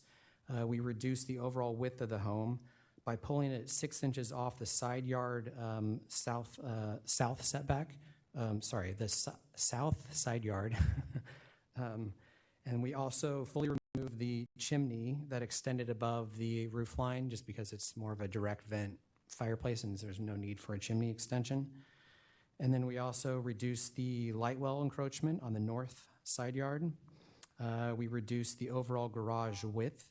And then we removed kitchen windows that were facing north towards lot 471 for privacy consideration. And then we would be happy to answer any questions. And again, thank you for your time. Okay, thanks. At this moment, anyone in the public wish to speak on this project? Yeah. Well, we've only got 2 items left. I figure they're here for one of those 2. Hello. Hello, my name is Elise Coffey. My husband, sons, and I live at 471 Bluemont Street. We have owned our property for 23 years, and our home is on the historic register, and it's located next door on the north side of 505 Bluemont Street.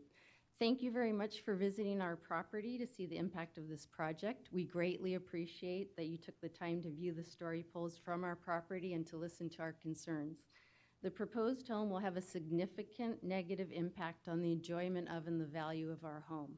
We are extremely concerned about losing our privacy based on the proposed project.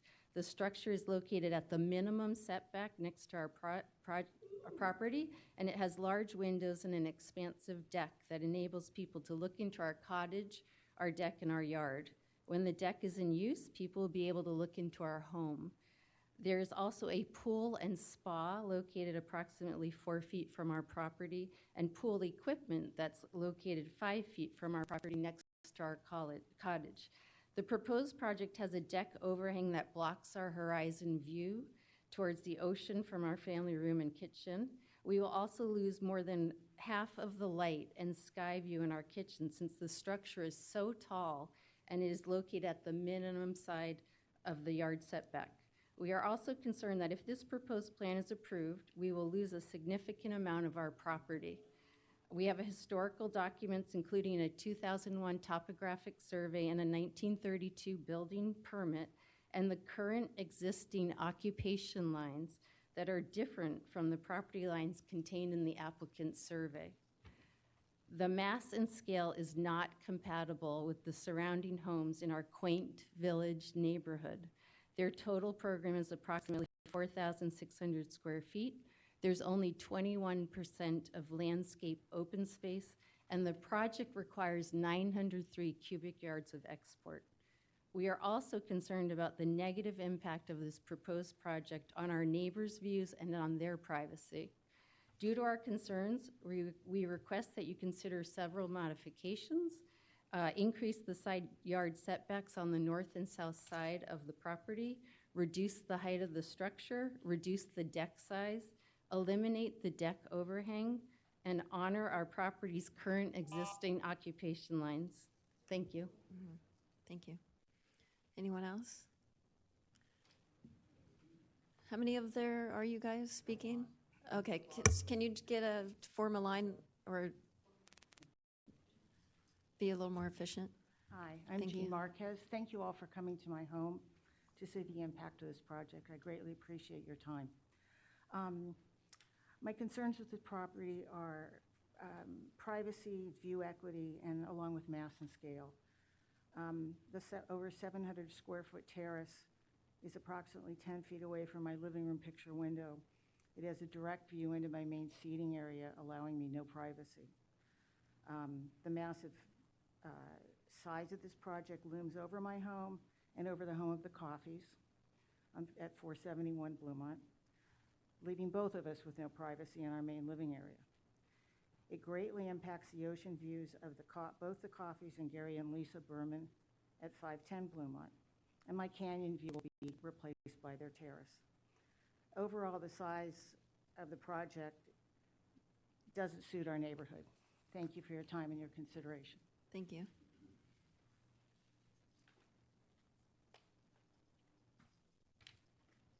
Design Review Board members, thank you for your time and thoughtful consideration on the 505 Bluemont property. We really appreciate all of you coming out and taking a close look at all of the properties that are impacted. We moved to Bluemont for its history, its charm, and its ocean views, all of which are directly impacted by this plan. Despite offering to collaborate, the applicant has refused. We are very concerned with the mass and scale of the proposed plan that would significantly impact our home, especially the loss of high-quality whitewater views and landmarks like Bird Rock from our living room, which, as you know, would have serious financial and personal consequences. The design guidelines emphasize the importance quality of a view is more important than its quantity. A sole view of coastal white water from a room's small window can be just as important as a panoramic view. With this proposal, our high-quality whitewater view from our living room would disappear, with views from other ceremonial spaces significantly impacted.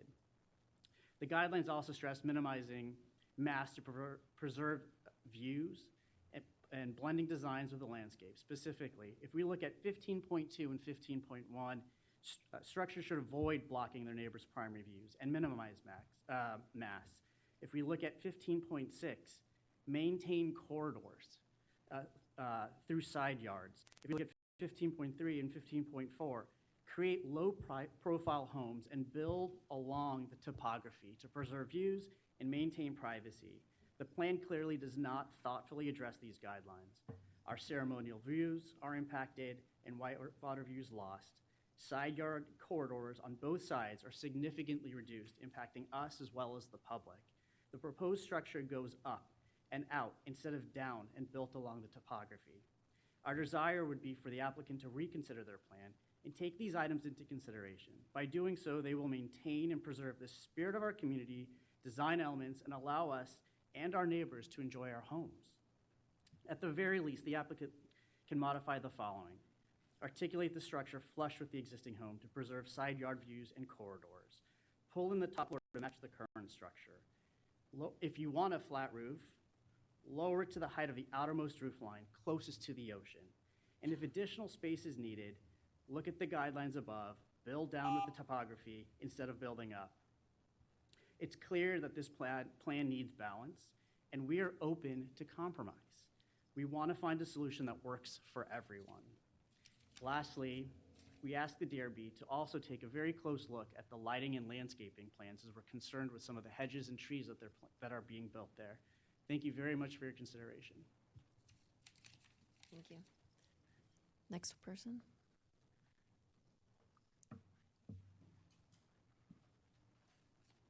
Hi there. My name's Clayton Hale. I live on Hill Edge, 474 Hill Edge.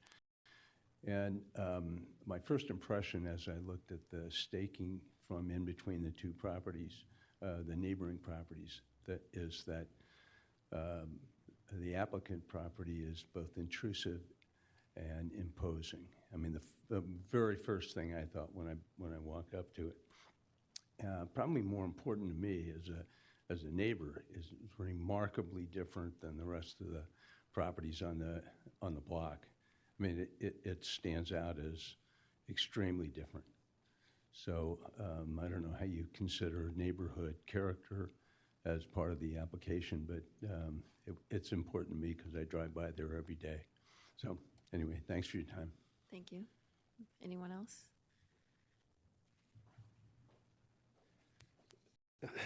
Hi, folks. I'm Tom Berryman. I live at, my wife and I, Stephanie, live at 480, just over and across from the subject property.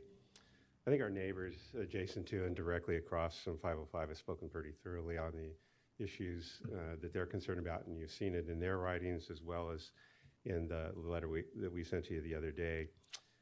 We feel this proposed building size on a very modest lot, especially in light of the historic nature of the adjacent home on both sides, is just overreach. Its overall mass is uncharacteristic of nearly every home on Bluemont Street and is a major departure from the several remodels and new builds on the street in the last several years. There's really no compelling rationale for a design of this size residence on a lot of this size in this neighborhood. We believe any new construction should stay within the existing north and south building lines, and on the western line should either not extend further than an implied line between the 471 and 511 residences, or should be more downslope and more limited in height. With regard to the style of the design, this is a tough one. We believe in the right of property owners to have a home that reflects their taste, but this really cuts both ways. Proposed new design should express a respect for the character of the street. This project does not. The design would be precedent-setting and not in a good way. It would just fit fine on Skyline or on Ocean Way or on Crestview. It would not fit on Lombardi Lane or Agate Street or Hawthorne Street. We think the character of Bluemont Street is much more in line with these latter streets. Approving this project would likely open the gates to a continual negative shift in the architectural character of the street as other properties turn over. There are multiple precedents from recent years of how major remodels and new builds on Bluemont Street have been done right, maintaining the neighborhood compatibility. We'd like to see this project revised to hew much more closely to those precedents. Thanks. Thank you. Anyone else? Hi, I'm Margot Shapiro, and I live at 555 Mystic Lane, which is just above Hill Edge, with my husband Michael. And I've lived here for 10 years, and the reason we moved to Laguna from Newport is because of the character of this town. If you start approving things that change the character of the village so close to town, it is a slippery slope, and I drive down that hill every day, and when I looked at this project, it's so wide, it's completely out of character with the village. It's a beautiful home, I have to say. It's absolutely lovely, and the design is lovely, but it does, as the last neighbor said, belong on a different street in a different part of Laguna. And as far as the neighbors who live around it, you know, I've been in 510 Bluemont, I've been next door. The resources to live in Laguna are significant, And these neighbors put those resources in decades to many years ago. And I don't think it's fair. I've been in 510, and they have a view to the ocean now. It's just not fair to eradicate that view and take down the neighbors' corridors. Seriously, I lived in Manhattan for a long time, and as a neighbor, I think living in Laguna, I don't think that we should be able to not look up, like in Manhattan, your light is gone, right? It's different than living in Brooklyn, let's say, if you've ever been to either of them. More trees, more open space. You can look up and see the sky. I don't think people in Laguna deserve to lose that. That's why we're here. And the design, like I say, is beautiful, but it doesn't fit the character of the street at all. So being very close to the village as it is, I think that there's something that just doesn't fit. And if we start turning into an Emerald Bay kind of, everything turns modern and wide and massive, I think we lose who we are. Not to mention that it's so unfair to the neighbors. Thank you. Thank you. Next person. Yeah, can we get in line? Are you coming to the podium? Okay, giddy up. How many more speakers are there? Show of hands, how many more speakers are there? This is the last one? Okay, sounds good. Hi, Thank you. good evening, Design Review Board, City of Laguna Beach. My name is John Conley. I live at 438 Bent Street, which is directly below into the backyard of John's home. This meeting brings back memories for me. I went through this process 13 years ago to build a new home on Bent Street on a vacant lot, directly below John's house. I went through 3 reviews with the Design Review Board, denied 3 times. I met all the guidelines, height, side yard, coverage, and was denied, to a point where my property rights were taken from me. I followed all the rules, which John's doing on his project. Height, setback. I go through the staff report, which was very well done by John, and I look at everything he's done here. It's a beautiful home, as they've said, it's a beautiful home. It meets all the requirements of this city, from site coverage to landscape to height to setbacks. In every case, it meets the requirements. You go through the staff report, articulation, integrity, general plan, they're all yeses. So what is being talked about tonight is all subjective as it relates to the opposition of this project. This project falls in line with every aspect of the city's codes and requirements. So based on that and based on the process that I had to go through, I recommend approval of this project. And if it's denied, there's another path, as you all know. And I would hope tonight you would not deny this project. This is a great project for the city. There's change going on, and this is part of the change. Thank you. Thank you. Anyone else? Just to confirm, there's nobody else? Great. Rebuttal, you have 3 minutes. Only 3 minutes? Yes. Okay. When you hear the buzzard, that gives you 30 seconds. So in regard to the property line, I know that was an issue next door. So we had a survey done that did not match the neighboring property survey. So we then, our surveyor sent that, our current survey to the county of Orange and had it recorded with them. And so they went through plan check and back and forth with the county, and that was approved by the county. So as far as we know, that is the official recorded property line. So that is what we were designing to. I think the neighboring survey, I don't know if they had a record of that survey in the county or not, but ours is recorded, so that's what we're designing to. And half of their front walls overlap, as well as the fence overlaps our property line. So I think the owner is in agreement that we're willing to let that fence stay, that existing fence.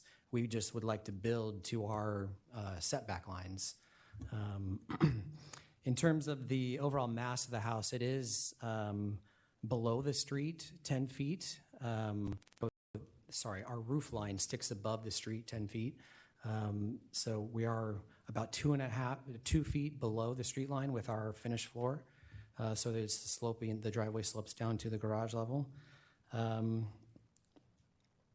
Let's see, designing, we are designing within the setbacks, so we're not asking for any variances, and we are offsetting from the side yard setback on the south by 6 inches. And in regard to aesthetics, yeah, that I agree with the last gentleman that it is all subjective. So there are contemporary homes on the street at 447 Bluemont, as well as on Hill Ridge. There is a 3-story contemporary home. So not to say it doesn't happen. And so we're trying to fit within the guidelines of design and designing per our client's direction and wishes. Do you have anything else? Yeah. The only other thing I would add is the current house is, when you look at the square footage of the current house, it's 1145, which is the smallest on the block, on a lot size of over 5,000. The next larger, or the next smaller would be over 1450 at a lot size of 3,900. We are 9 feet currently on a setback. And I understand that our neighbors are concerned about the view, but that's a huge setback that a 1939 house was on. And so we've tried to keep the house as low as possible. It's lower than it is currently. And we're trying to be very considerate of our neighbors. And we do live in a neighborhood. They can stand on their deck and look at our house. I know they don't do that. There's no intent for us to do that. Thank you all for And your in time. conclusion, all right, thank you. Any board, you have questions for the applicant? Yeah, my question concerns the property line. And, you know, I appreciate your comment. I haven't seen your recorded, survey. So it's really a question for Garrett and, maybe Patrick. The property line is important for setbacks. And they're building, it's clear that and I looked at the survey, the toll survey, and it shows a different line, which makes their fence and pilasters on their property. And so if it's not there, it's really unfortunate for your neighbors. But it also impacts the setbacks. So, and this is a legal question, I guess, are we to rely on the setbacks from the new survey, or is this something the city needs to decide as to what's the legal property line? There's a topography survey versus a certified survey. Yeah, and I'm not sure legally what the effect of recording, one survey versus another. Like boundary versus topo? Yeah. Yeah, Like, I don't know, who did let's this? let our sector? city attorney answer this question. Typically, the city relies upon the record of survey to determine where that property line The is. recorded survey? And the recorded survey that you have is the one that was provided by the applicant? But that's a typography. Okay, so as far as the city's concerned, the setbacks are appropriate, the property line. So that's out of our hands, I think, to debate the property line. Thanks. That's all I got. I just want a little clarification on that because it happened with my house. Typo versus, or topography versus boundary or property map is different. And it was difficult, I know, in South Laguna because you couldn't find the point, the citadel or whatever it is they look for to start making the actual, because we're all shoehorned in here. Everybody was sort of the Wild West, and property lines were pretty vague. So how would that become a thing? I mean, I think we're in that. Who do you go with? Do you go with typography or do you go with a boundary? If you're looking at or you're concerned with like property lines, you go with the boundary record of a survey. Topographic surveys usually include like elevation, so I haven't seen the other survey, but I don't know that those were based off of like the property quarters and the actual property line. Yeah. So the applicant did acquire a boundary record of survey and has recorded that with the county. Yeah. So then it's a civil dispute between property owners. Correct. I mean, I'm not going to pontificate on how long that fence has been there or what causes or claims of action. When an applicant shows up to the city and they have a record of survey, says, here's my property, here are the property lines, that's what the city bases its analysis for setbacks. Lewis said it, I was thinking it. It's a civil matter. And then for code, for fire code, because they offered to keep the fence there, but to build their house so that it be less than 3 feet clearance. From what I can tell, there's like human can't walk between where they're proposing the house to be and the fence. So for code, for fire, doesn't it have to be a minimum of 3 feet clearance or 4 feet? Minimum 3 foot. Yeah. Which is what we're showing currently, because we're proposing to just build a new wall right on the property line. The wall would be on our property, but it would, mean removing what's currently there. And we do have an email from the survey next door. We work with that company, and they've confirmed that they never recorded that survey with the county. So it's just basically a survey of current conditions, and I think they just use the fence as the property line. So in your comments, did I get this wrong, that you had proposed to keep the fence that's currently there, the heritage fence? That was just something if we needed to negotiate with a neighbor that we could concede on. But yeah, we want to build to our property setback line. And if it means we still need to maintain that 3 foot clearance for fire, which I'm assuming we do per code, we will need to build a new fence line. Okay. Any other questions? Okay, Excuse go me, ahead. The main thing would be their arch. So we would love to talk to them. They haven't even talked to us about it. I've reached out to her. But I'm totally okay with them leaving the arch there because that's 6 inches on our property, but that's a discussion that I would love to have. I think that's a separate issue altogether. Definitely. My question is around the REP, and I didn't see a schematic of what the REP entails. Your revocable encroachment permit. Yeah, it was one of the images on the. Can we pull that up, Garrett? Thanks. Yeah, it's part of the attachment 6, the revocable encroachment permit application. It's the last page, page 5. My bad. But I think this is more for the public's knowledge. I think there was a question regarding the monument or the fencing for the Cubbies. I think they were under the impression that that post was going to be removed with your REP. So that's what I'm trying to clarify. Yeah, that is outside of the property line in the right-of-way. So we weren't proposing to remove those items. Okay. So this is just strictly hardscape then? Yes. The REP? And those ballards in the neighboring property are basically straddling the property line. So half on theirs, half on ours. Okay. The other question I have is on the glazing, the type of, there's quite a bit of glazing on the back side, and I'm assuming what kind of glass? Are you using the light deflecting glass or whatever it's called now? Yeah, low E glass that, does not There's another one reflect. that eliminates glare as well, which it just becomes, especially on Bluemont there, that becomes a beam when the sun hits in the afternoon. On the historical nature, it was built in 1932, and I'm assuming there was some other improvements to the project why it wasn't historical. It was built in 39. 32, 39, No, still historical? Nothing's been done to it at Oh. all. Nothing's been done to it? No. That means it's historical. Oh, no, it's not historic. I mean, it's not on the registry at all. Our house is not. Okay. Yeah, nothing's been improved on it. Was there an assessment? Okay. There was no assessment? Yeah, there was. But No, there wasn't an assessment. One was not listed. It's referred to in the staff report as not historical. It was referred that it was not historical, but there wasn't a historical assessment.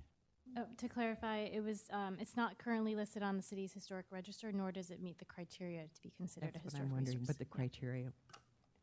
So it didn't meet the minimum criteria. What I'm having trouble with is that if it's never been improved, why is it no longer it doesn't meet the criteria? In other words, usually it's because you've changed the windows or you made modifications. If it's never been modified, why is it no longer historical? No, so the city's ordinance has a definition for historic resource, so find it it. doesn't Where meet is that it? definition. There's like a 6-part portion to it, but I mean, one of the things is that it would be listed on the city's historic register, or if it was eligible for listing on the state or national, Right. or is listed on the state and national, and so this was not determined to Okay. meet that definition. Okay, I know the issue has come up before, so I just want to make sure we clarified that. And that's all my questions for now. Just one more quick question on the revocable permit. The pavers there you have adjacent to the driveway, that's actually got a curb on it, right? So it's not like people can park on the street. It's not. It's a rolled curb, so that is still, people are able to use that But it for a appears that public parking spot. it's a rolled curb. Yes. Okay, so that's. So that is maintaining street parking there. So it's clear, so where the pavers are is going to be public parking? Yes. What's the width of that? I think the driveway width is 20 feet, and then whatever basically is left Like- after the driveway. Like 8 feet. Okay. And Garrett, I don't know my world of curbs, but are curbs all rolled or only when you're accessing something? This one's for water drainage. No, this. It's a swell to keep water from spilling off of Yeah, Blue Mont Street. currently on site, there's a rolled curb, if you've noticed that. So yeah, it's mainly for water running down the street. It doesn't go into the property. Well, I just want to look at. Go ahead, Garrett. Did you have a? Curbs are not always rolled. Yeah, it's been my experience that people extend their parking opportunity by being in South Laguna. It's and they create these paths that nobody thinks they can park next to, so nobody parks there. They just get a third space or a fourth, whatever it is. So I'm just trying to avoid that. I We'll think you're get to. headed in the right I spot. think so. We'll get to some of that because this is going to be a fact-finding night. So I think we'll get to all that. Okay, anyone else? The location of the spa and pool equipment. Oh, yeah, that was my question. Why in the corner? Far away from the structure. It's just more in proximity to the pool. There wasn't a great location. We can't put it on the side yard. It's too skinny, and we need the fire access. Up against the house is mostly glazing, so we put it in the landscape to screen it with landscape around it.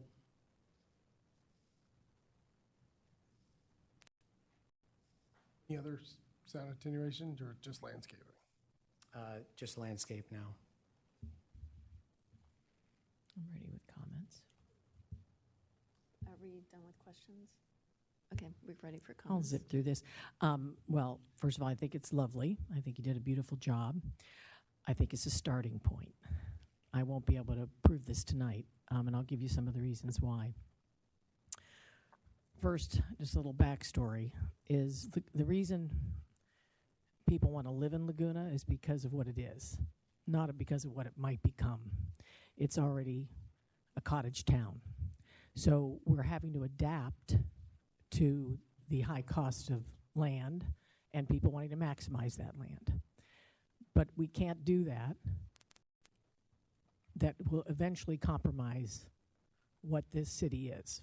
So that's our job. That's why design review's here, just to clarify that, especially for Mr. Conley. That's an important part of what we do here. And so zoning and meeting all your requirements is one element. We also have to protect the other homeowners. I always say, put yourself in their position. You're in your forever home, and someone wants to build a box in front of you. You've always had a view. Your children have had a view. You're willing to give up a portion of that view, but there has to be a compromise. So that's where we are tonight. So it's not them against you. It's not us against you. It's a way to maintain this city and allow it to evolve, but not to lose what it was or is. Okay, that's my little preachy moment. Thank you for letting me do that. Thank you. So, let's see. I think your height doesn't really bother me. I think you've kind of stayed in the height world. Now, granted, the old house was much smaller, much lower. I think that the articulation is where we're failing. because it's so boxed in there, it makes it feel like a big box. It affects Mr. Berman's point of view of his beautiful rock view from his main ceremonial spaces. And that's a big loss. That's not just like, I lost a little bit of blue sky, I lost a little of this. It's a big loss. So that needs to be addressed, and I'm sure you've been over there, and I'm sure you stood in that room, and I'm sure when you got there, you saw where that rock was and where your story poles are, so you can look at what you can do to adjust that. I don't know if it's a cutting in, at what point you do that, but to me, that's a real important element that you need to keep on your list of must-haves. As far as the side setbacks, I feel like you're in a tough position because you want to put a contemporary large home between two cottages, and that's hard. But with respect to them, you're going to have to give some breath there. So we can fight over this typography or border or property line, whatever it is, but ultimately we need more articulation along the sides in order to relieve the feeling of looking at a wall from your heritage house. So that's really essential. Mechanics, as Mr. Will pointed out, of your pool being down close to your neighbors' living spaces is not acceptable. That has to be moved and placed somewhere that it will not affect your neighbors. It could affect you because you're getting the enjoyment of the pool, but you need to find a new place for that. Hedge, we'll talk about that once we figure out your whole setback stuff happening there. Privacy, a little bit of privacy issue for Ms. Marquez, I noticed from her main space. Again, I think your decking comes out pretty far. I think that'll have to be pulled back, but when you rearticulate some of this, I would think that in order to relieve that full straight-on view from the side, I know you say you won't be out there. Not many of us utilize our outdoor space as much as you think. We tend to just leave our doors open, but you might not be there forever, and then a family of 15 might come that likes to barbecue, and then it's a whole nother story. So we have to kind of look at this big picture, and right now it's a privacy issue for the neighbors, and I think you need to address that. So view equity, the corridors, as Mr. Berman mentioned, are something to consider. I, again, assume you have, but if you haven't, you need to go into these homes, and you need to look at where these corridors are, and you need to look at what you're hitting, and do the best you can to try to get the applicant's needs met, but also to be a part of the community and fit into this space.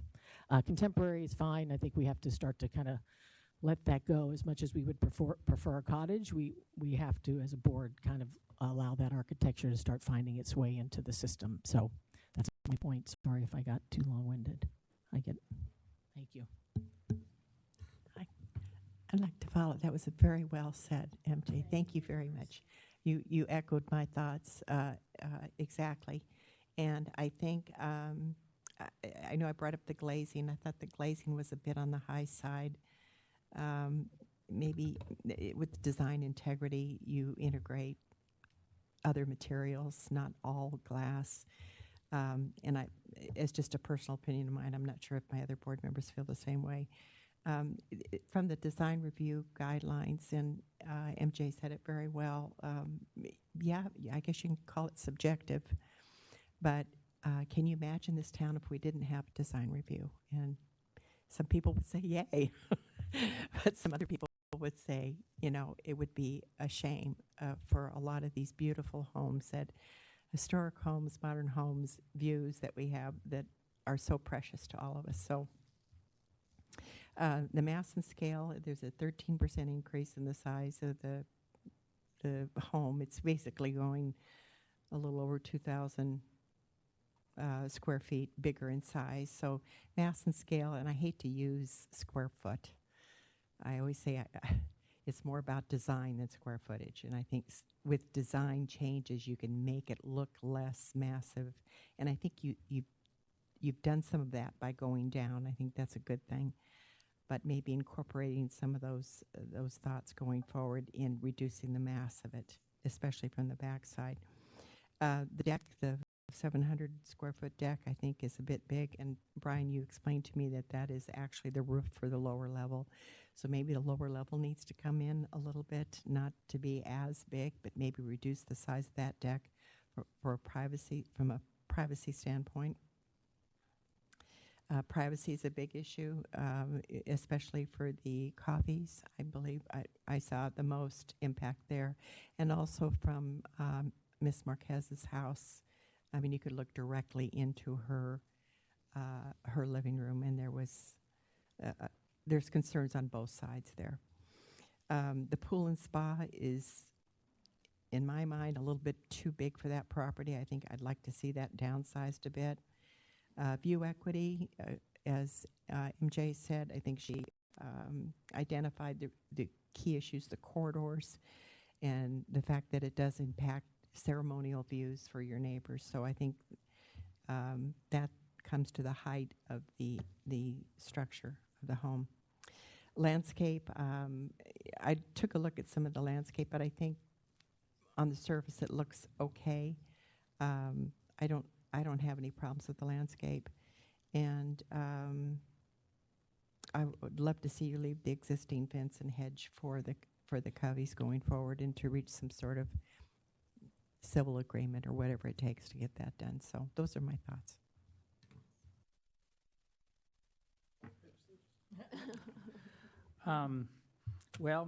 MJ, well said. That's pretty much my thoughts, but I want to give you highlights. So it's clear from 3 board members you're going to be asked to come back. Let me just start with the big house. You know, I'm not a big fan of modern, particularly on a street, like Bluemont, which is a classic Laguna street. But there are, as you said, there's other modern in the neighborhood. And so I think I'd be hard-pressed to say no modern there.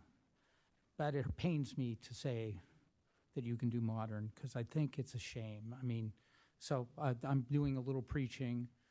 Modern has hit my streets where I live, in the tree streets. Modern is hitting everywhere. A lot of architects do modern and love modern. But, on such a classic street, it's a shame. But you have the right to do modern. I'm not going to discount that and say you can't. But we have the big house block syndrome here. I know that you've got a single story facing the street, but where we have the big house going setback to setback, including you wanting to come make your 3 feet to get maximum setback with walls on each side of your neighbors, creates kind of thing that we have design review board to not allow. You've got to bring a little bit of articulation and reduction. If you look at the other modern houses in the neighborhood, they do that. But this block, I thought it was well said by I forget who said it. It might have been Gary Berman, but going with the topography rather than creating a big box, particularly with the classic homes to each side of you, which these walls create real privacy and mass and scale concerns. So I'm not against the 3,000 square feet. I think it's aggressive for this neighborhood and that lot, or 3367. But you've got to do something, when you come back to get my vote, that creates more articulation. And then you need to be sensitive of the privacy on each side, because you're coming into an established residences on each side of you that have privacy concerns. I suggest that in going back, that you work with your neighbors and deal with that issue on the size of the deck. I looked at the decks in the neighborhood, took pictures. It's by far the biggest. It's totally inappropriate. That deck needs to be reduced, the second story deck, significantly.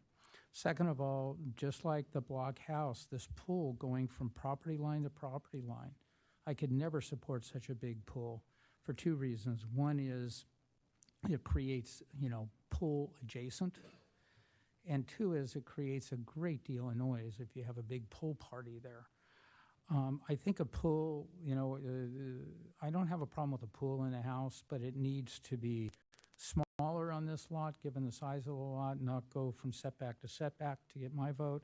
And the pool equipment, you got to come up with something because they're right there. Particularly, I think where you're having it is just right adjacent to it, to the an existing house.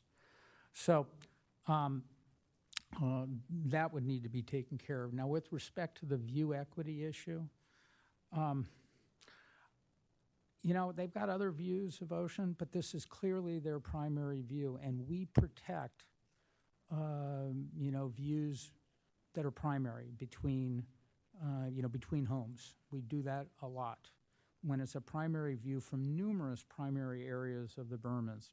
Now, I will say to the Bermans that you're entitled to build a house there that's going to impact their view corridor. There's no question.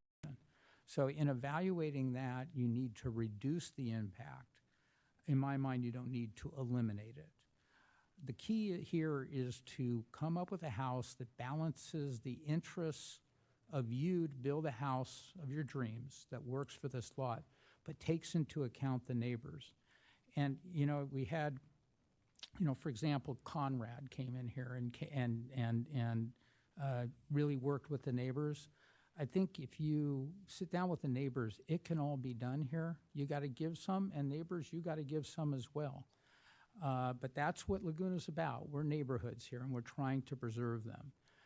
And Bluemont Street is one of our classic streets. It's just a great street. In fact, that whole area is filled. The village around the high school. Let me see. I'm going to defer to Lewis on the REP. I have some issues about that, but he's a pro on that. Privacy, deck size. Yeah, so I've talked about view equity. Those are my comments. Thanks. Thank you. Mr. Weil, you have the floor. Yeah, like other board members said, it's a neat design. You guys thought through some cool components to make this project work. Unfortunately, there are some challenges. Right? It's a good first start. It's hard to build, to tear down a structure and build a new full structure in a pretty significant sized lot. There's lots of challenges, and I'm glad we're having the meeting because it brings forward a lot of it, and hopefully we can set some decent goalposts that make it a project that you guys can work towards. I think that's the goal of where these conversations go, and that's how I try to take some of these critiques or feedback for you. A new structure will go there. I'm confident that we will come up with something, and something will change there. So I'm fully supportive of change.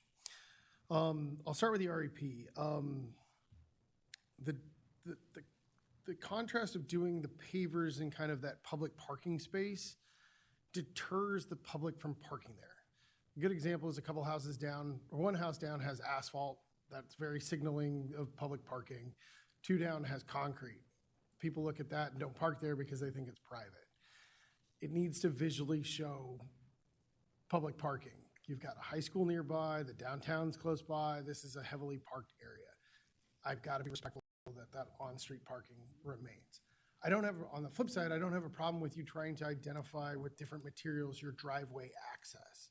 So I think you've kind of got a little bit of reverse or different combinations, but I'm open to seeing how you want to create a better visual for your access and the private component of that REP ingress and egress versus where really public parking should be identified. That was my thing on that. The survey, it's challenging. I want to relate to like either South Laguna or some of our older parts of town. We have to be mindful of that. Some of these older characteristic areas, the surveys and stuff were built with like hand tools and like measuring sticks and stuff. They're not exactly accurate. Today we're using satellite dishes and those kind of things. So I'm sure the one you guys provided has some validity to it, and just like the one the neighbor has. From this board, that's your guys' issue to dispute. I'd like to see you guys encourage you to come up with some sort of compromise that works and benefits the historical nature of the area and comes up with that solve from your perspective versus us trying to deliberate and make harder choices for you guys. So that's how I'd like you to attach that Issues with views. The primary view issue I had was from the neighbor across the street, and it's the side yard view. I think he really hit it on the head from looking at our guidelines. We try to maintain those corridors. There's significance there with the rocks. From my stand in that bay window, there's a great picturesque view of the old historical hotel, Hotel Laguna, and then the Bird Rock and Main Beach component. The views exist through the side yards, and so I want to see that maintained. And how you try to approach that, I think there's more work that needs to be done. I'm not going to try to say move it 6 feet or 8 feet. I just need you to really try to be mindful. I submitted my photo to staff, so from review, I encourage you to meet with the neighbor, but it'll be in the public record for what I'm talking about. Articulation can also help that. Like right now, you've got long, expansive walls on your side yards. Trying to offset and kind of move that around could be beneficial. I'm going to let you play with that, but it is within the guidelines not to really have those long, expansive walls, especially when you have the softening of the neighbors and the historical shapes of those ones. Not to say that you can't shift or move and maximize your lot. Those are some tools that can be done. As far as the pool, I'm concurrent. It's too expansive, full width of the lot or setbacks. That needs change. I'd almost suggest to rotate it to more of a side, pick a side where you can get relief, maybe expand your program on the lower level. There's some shifting that you could do to also help maximize your lot and the pool location. The pool equipment, that has to change. It needs to be closer to the house, or even I'd encourage look for the vaulting applications. That's some things we do to really mitigate that. But putting it next to an old historical structure that's maybe 6 or 7 feet away, that's not very mindful. I can't support that location. Where am I at? Privacy, I also sent another picture from some decks. As other board members talked about, that back deck, it's too big. I'm not saying you can't have decking. You can achieve your views. Maybe it needs to be broken up or shifted or tucked in, but something reduction needs to happen to be more in line with where the neighbors' deckings are. I do want you to have outdoor space, but there's other tools you can do above existing structures. You can actually put roofs or greenhouses or green roofs. There's tools you can do to kind of better manipulate that. The privacy, I really only had the privacy from the one window from the neighbor to the south. They've got the one picturesque window that does kind of capture down through downtown and over to the hills of Laguna. I just want to be mindful of how that, with your changes, of how you guys incorporate that. Decking, pools, mass and scale. Mass and scale needs the articulation. The plate heights, it is an architecture trick to say that there is a pitched roof on the existing structure and we're putting a flat room, so we're lower than the height. But what we find is that when you pick a certain spot in that height equation, you're actually creating more view impact because the widths and the wings are more impactful than the pitched. I don't care the design style you choose. That's for the applicant, but there are more architectural tricks that also minimize those impacts within that style.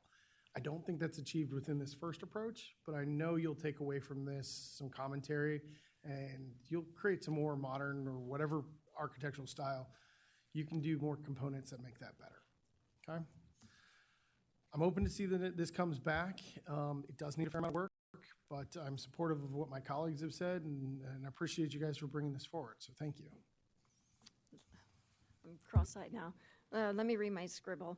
So I can echo pretty much what the previous board has already mentioned, so I'm not going to, beat a dead horse. The flat roof versus neighborhood compatibility, I'm just not in favor of a flat roof for this neighborhood. I think a flat roof it causes privacy concerns, or not privacy concerns, view equity concerns. So I think if you added some sort of pitch, it would become more neighborhood compatible. And it could correct some of those view equity. And speaking of view equity, so objectively, I have pictures where you're taking primary views from the neighbor across the street. So it's not the quality or not the quantity of view, quality of view. And so for that neighbor, try to preserve that view corridor. And I think the comments of reducing the deck and pulling the house back from the rear setback Those would probably mitigate those for that neighbor. And then for the view corridor on the other side, when you go to visit the heritage property, look at the view, the panoramic view that they have. I think that you are taking less than 50% of their view. So for me, that view equity has been achieved. And then the location of the pool equipment definitely needs to be relocated and probably vaulted if you can figure that out. Let's see, view impact. The landscaping. Did we talk about lighting and landscaping? For me, with the changes to the house, that's usually secondary. Yeah. Okay, so let me go through my scribble. So usually with properties that have a backyard and enjoyment for the outside, decking is minimal. So that upper deck, I agree with my board members that it's just excessive, especially since you can enjoy outdoor living space down below. Yeah, and so the thing that makes Laguna Laguna, just because you have a building envelope doesn't necessarily mean you get to build to that envelope. That's why we have DRB guidelines, also known as the 16 Commandments. Overall, I think it's a beautifully designed home. I just don't think it's in the right spot. But you can change the materials, and maybe that helps with massing. Like board members said, it's not the amount of square footage that makes it massive. It's the materials and the articulation. So maybe if you can do what Jim Conrad did and add elements of natural materials, that could work. And then, yeah, I think that's everything. Yeah, I can pretty much echo what the other board members have said. I don't want to repeat everything. But yeah, that's my scribble. Yeah. Those are my comments. Do you have any questions for the board? Any clarification questions that you need? I don't think so, no. Okay. A continuance? How much time do you guys need to redesign this Well, project? if I may, Yeah. check in. So just to give you an explanation, so the 2025 Design Review Board calendar will be brought for your review and adoption at the next meeting. So my suggestion would be to continue this item to the December 12th hearing. And then if they are not ready, then we could continue it to a further date in 2025 if necessary. George, so you're not suggesting to a date uncertain? Correct, because otherwise we'd need to renotice. But if we continue to a date certain, so December 12th, and then if for some reason at that point in time we need to request a further continuance, we could. How soon would they have to get plans back to you? Well, according to this, it would be October 23rd, but Yep. Can we set this on December 12th when we do the new schedule at that time and leave it open right now? Or is there a way to do it? Because I don't think, unless it's a placeholder. it is setting for- yeah, it would be a placeholder. So I would recommend continuing it to December 12th, And then we can continue it again. yes, once we have. Okay, the so if they 2025 don't file by October 23rd and request a continuance instead, then we can continue it on December 12th? Correct. Okay. Yeah, I would encourage you to really work with neighbors, think about it, and not rush a plan on October 23. That would be my suggestion. And that we continue it into, we want to get you prompt as we can. So by December 12, we should know when you think you're going to be there to get a hearing that we can approve a project in. So when needs the 2025 calendar will be out by December 12th, you say? We will be bringing it for the board to consider at the October 24th meeting. Okay.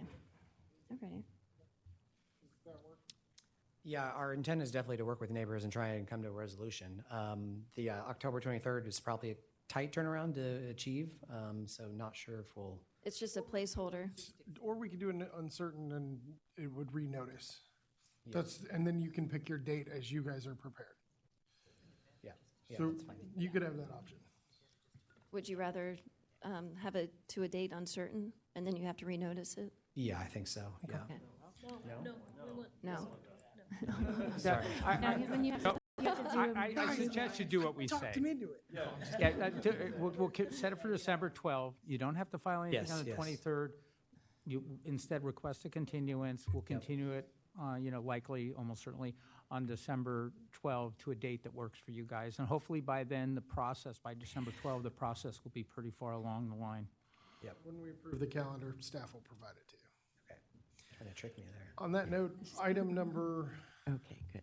5.5 at 505 Bluemont Street, motion to continue with board direction to December 12th. Second. Board Member Coveney? Yes. Board Member Gibbs? Yes. Board Member Weil? Yes. Chair Pro Tem Thalman? Yes. And Chair Gannon? Yes. Thank you. Motion passes, and the project is continued to December 12th. Great. Do you mind taking 10, 15 minutes? 10 minutes? Thank you, sir. 10 minutes, 10 minutes. All right, 5 minutes. We'll be back in 5 minutes. Thank you.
We're back. So next, agenda 5.6, located at 505 Dunnigan Drive.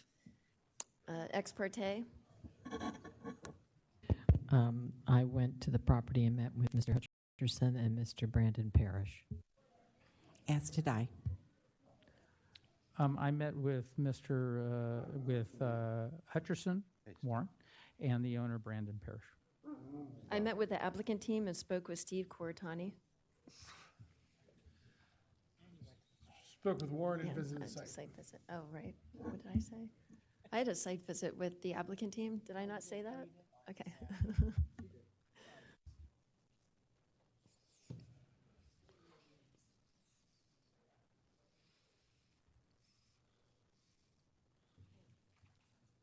Jessica. It's just fun saying Jessica. Jessica. Yeah, let's do it all in one. 3, 2, 1. Jessica. Good evening, Chair Gannon and members of the Design Review Board. My name is Jessica Mendoza. I will be presenting item 5.6. It is for a project located at 505 Dunnigan Drive. The property is located in the R1 residential low density zone with an existing single family residence and attached 2-car garage. The property is a corner lot situated between Dartmoor Street and Dunnigan Drive. The proposed project includes a new attached garage. The second would be the new with a new vehicular access from Dartmoor Street, a new spa, and a roof extension. Here in this slide, just giving you and just showing part of the plans of the area of the roof extension, which will require a variance to encroach into the additional building setbacks. And also a variance is requested for to allow a building height to exceed the 30 feet height by 7 feet and 8 inches. The proposed garage has a plate height of 12 feet. As I stated, the applicant is proposing a new car garage off Dartmoor Street. As shown in the slide before you, both the frontages facing Dunnigan Drive and Dartmoor Street. The property does have an existing 2-car garage located off Dunnigan Drive. This project is requesting for that additional garage and vehicular access, which would create 2 points of access from both sides of the property. The request for variance is to allow for the structure to exceed the maximum allowable height, a roof extension encroaching into the additional building setback. Staff cannot support the variance due to the findings that cannot be made, stated in the staff report. And staff recommends approving Design Review 24-0425 in part for just this new spa, and denying Design Review 24-0425 in part of the new car garage, driveway access, and roof extension, and denying the variance 24-0425 to allow the structure to exceed the maximum allowable height, and that would be with the roof extension encroaching in the additional building setback. And that concludes my presentation. Any questions for staff?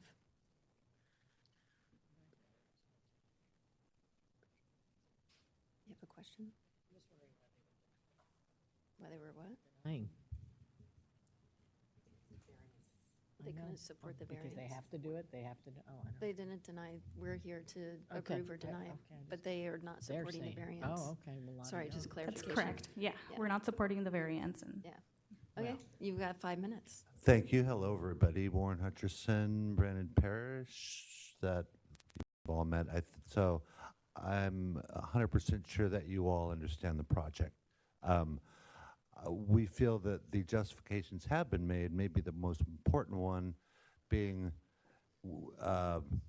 well, it's got 100% neighborhood support and writing, telephone calls, so on.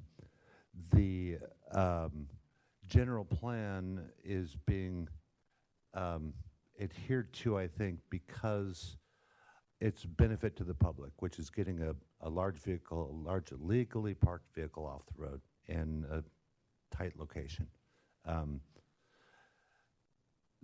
That's maybe the most important one.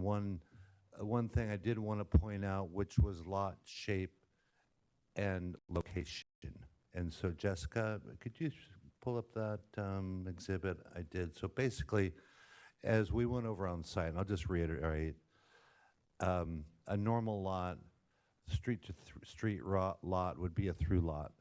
This is known as a peninsula lot. Maybe there's a different term for it, Jessica. Anyway, it's a wraparound street, which gives you 2 setbacks. One is a 4-foot setback on the side going straight from one side to the other. The other is a single front yard setback going all the way around the lot. Very peculiar. What comes with that quote, well, not quote, front yard setback is the additional building setback, which in a normal lot would make the articulation and things front to back make sense. In this case, it doesn't make sense. That would normally, where the additional building setback encroachment occurs is along the windy part of the street. So, Jessica, could you pull up that exhibit I emailed you today? It's got red lines on it. It's basically those elevations. If not, what it shows is that a typical lot of this would have a side yard setback of 4 feet on one side, 12 feet on the other. Right now, it's got a 10-foot setback with an additional building setback. If it was a side yard, it'd be 12 feet.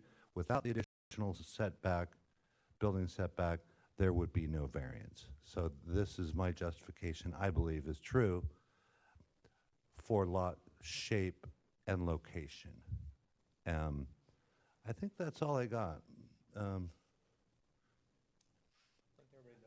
Yeah, I think everyone knows it well, and this is just for the record, if you will. So that's it. Do those conclude your comments? That concludes my comment. Well, so there's the exhibit. You can see in red where the side yard setback would be. So none of this encroaches into any setback except for the additional building setback, which I don't think should be there. It technically does exist. So You're talking the roof extension issue? yes. And so the public benefit is getting that large car vehicle off the road for everyone. That concludes my comments. Thank you. And so it's just Rebuttal? Yeah, rebuttal. 'Cause I And don't see that- anyone. so there. Yeah, staff, you're not going to speak about this project, right? My assistant might want to say a few. Does she? No, let's. Yeah. Okay. I've got some work. For later. Okay. Anything else you want to say? You got 3 minutes. No, I think I'm good. All right, let's move it on.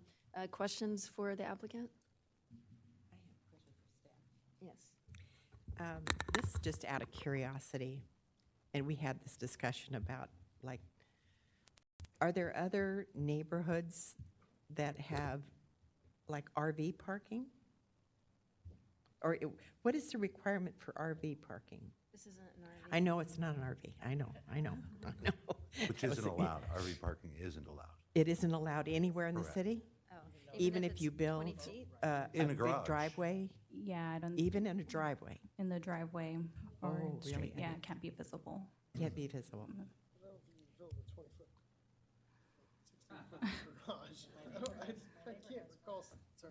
I can't recall seeing like a 16-foot tall, 18-foot tall garage. Well, you got to remember, I built out in the Valley of the Like Dirt People. in Big Bear, where I was earlier this week, there's plenty of those. Yeah.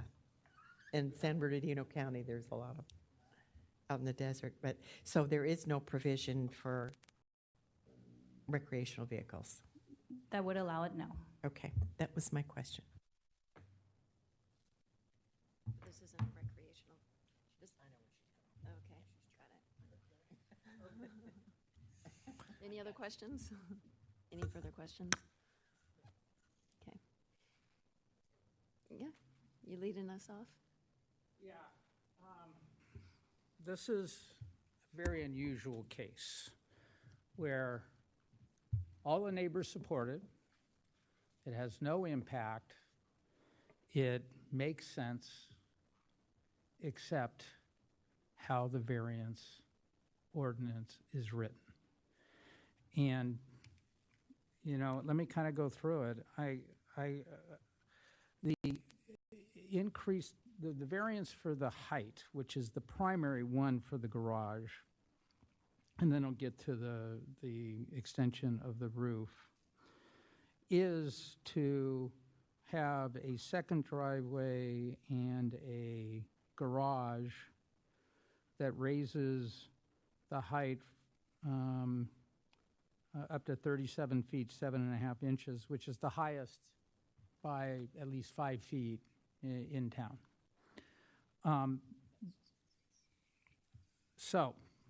It's all tied to the garage, and the findings, and I'll just hit two of the findings that I have real trouble finding here, and I think that your problem is that you're asking to do something that's not permitted by code. Now, maybe it should be permitted by code, but it's not. In my opinion, I agree with staff.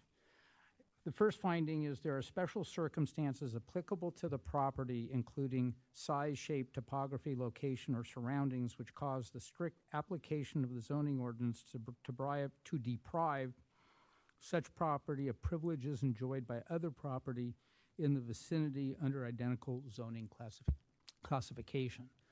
Now, there's not another property in the neighborhood that has two driveways, two garages, and particularly a garage that's 12 feet tall and runs, I don't know how many, or is it 12 or 20, Warren? 12. Yeah, that's going to be a 1,000 square foot garage. So I don't see how I can find in good faith that this is what you're asking is a privilege shared by other residents in the neighborhood. Nor do I think it has anything to do with the shape of your lot. Now we'll talk about the roof extension in a second.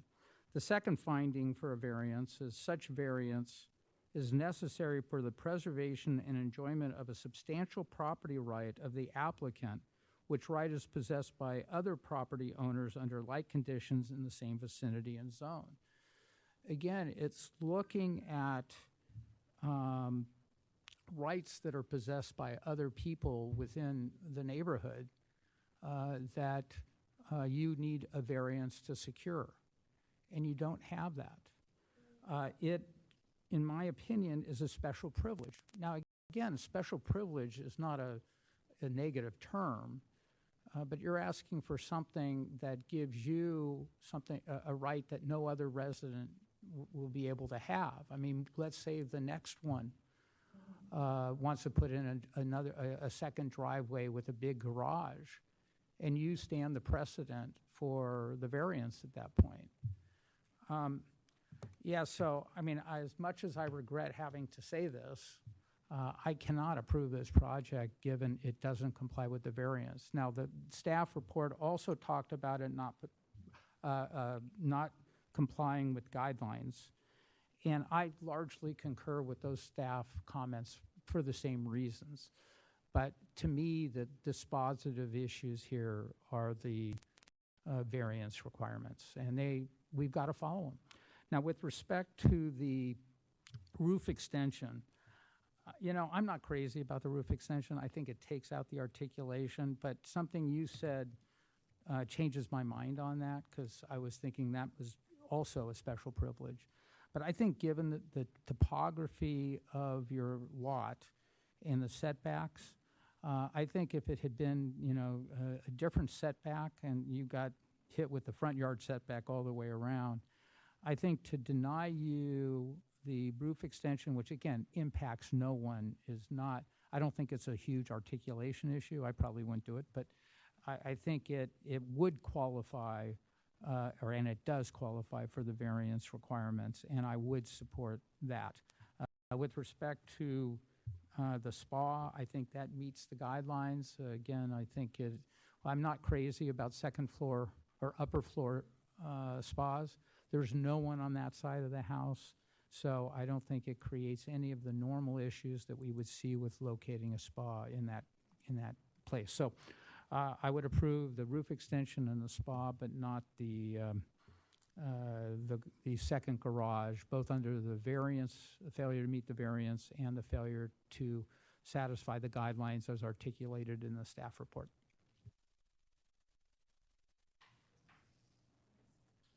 I love it. Christine Dahlman, you have the floor. So this is the problem of having an attorney mind, because because you are reading the letter of the law, and so I'm trying to find some wiggle room here, and I think we discussed this when we have to have findings, right? When we have to have findings that are based on special circumstances or special privileges.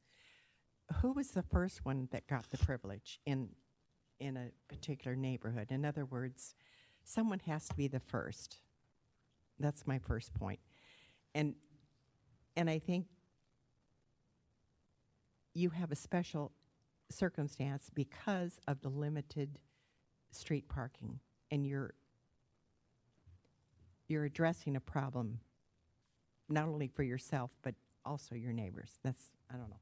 I'm stretching here, and Patrick, you can stop me if I go too far in this. There is no general plan policy that discourages additional access to a property.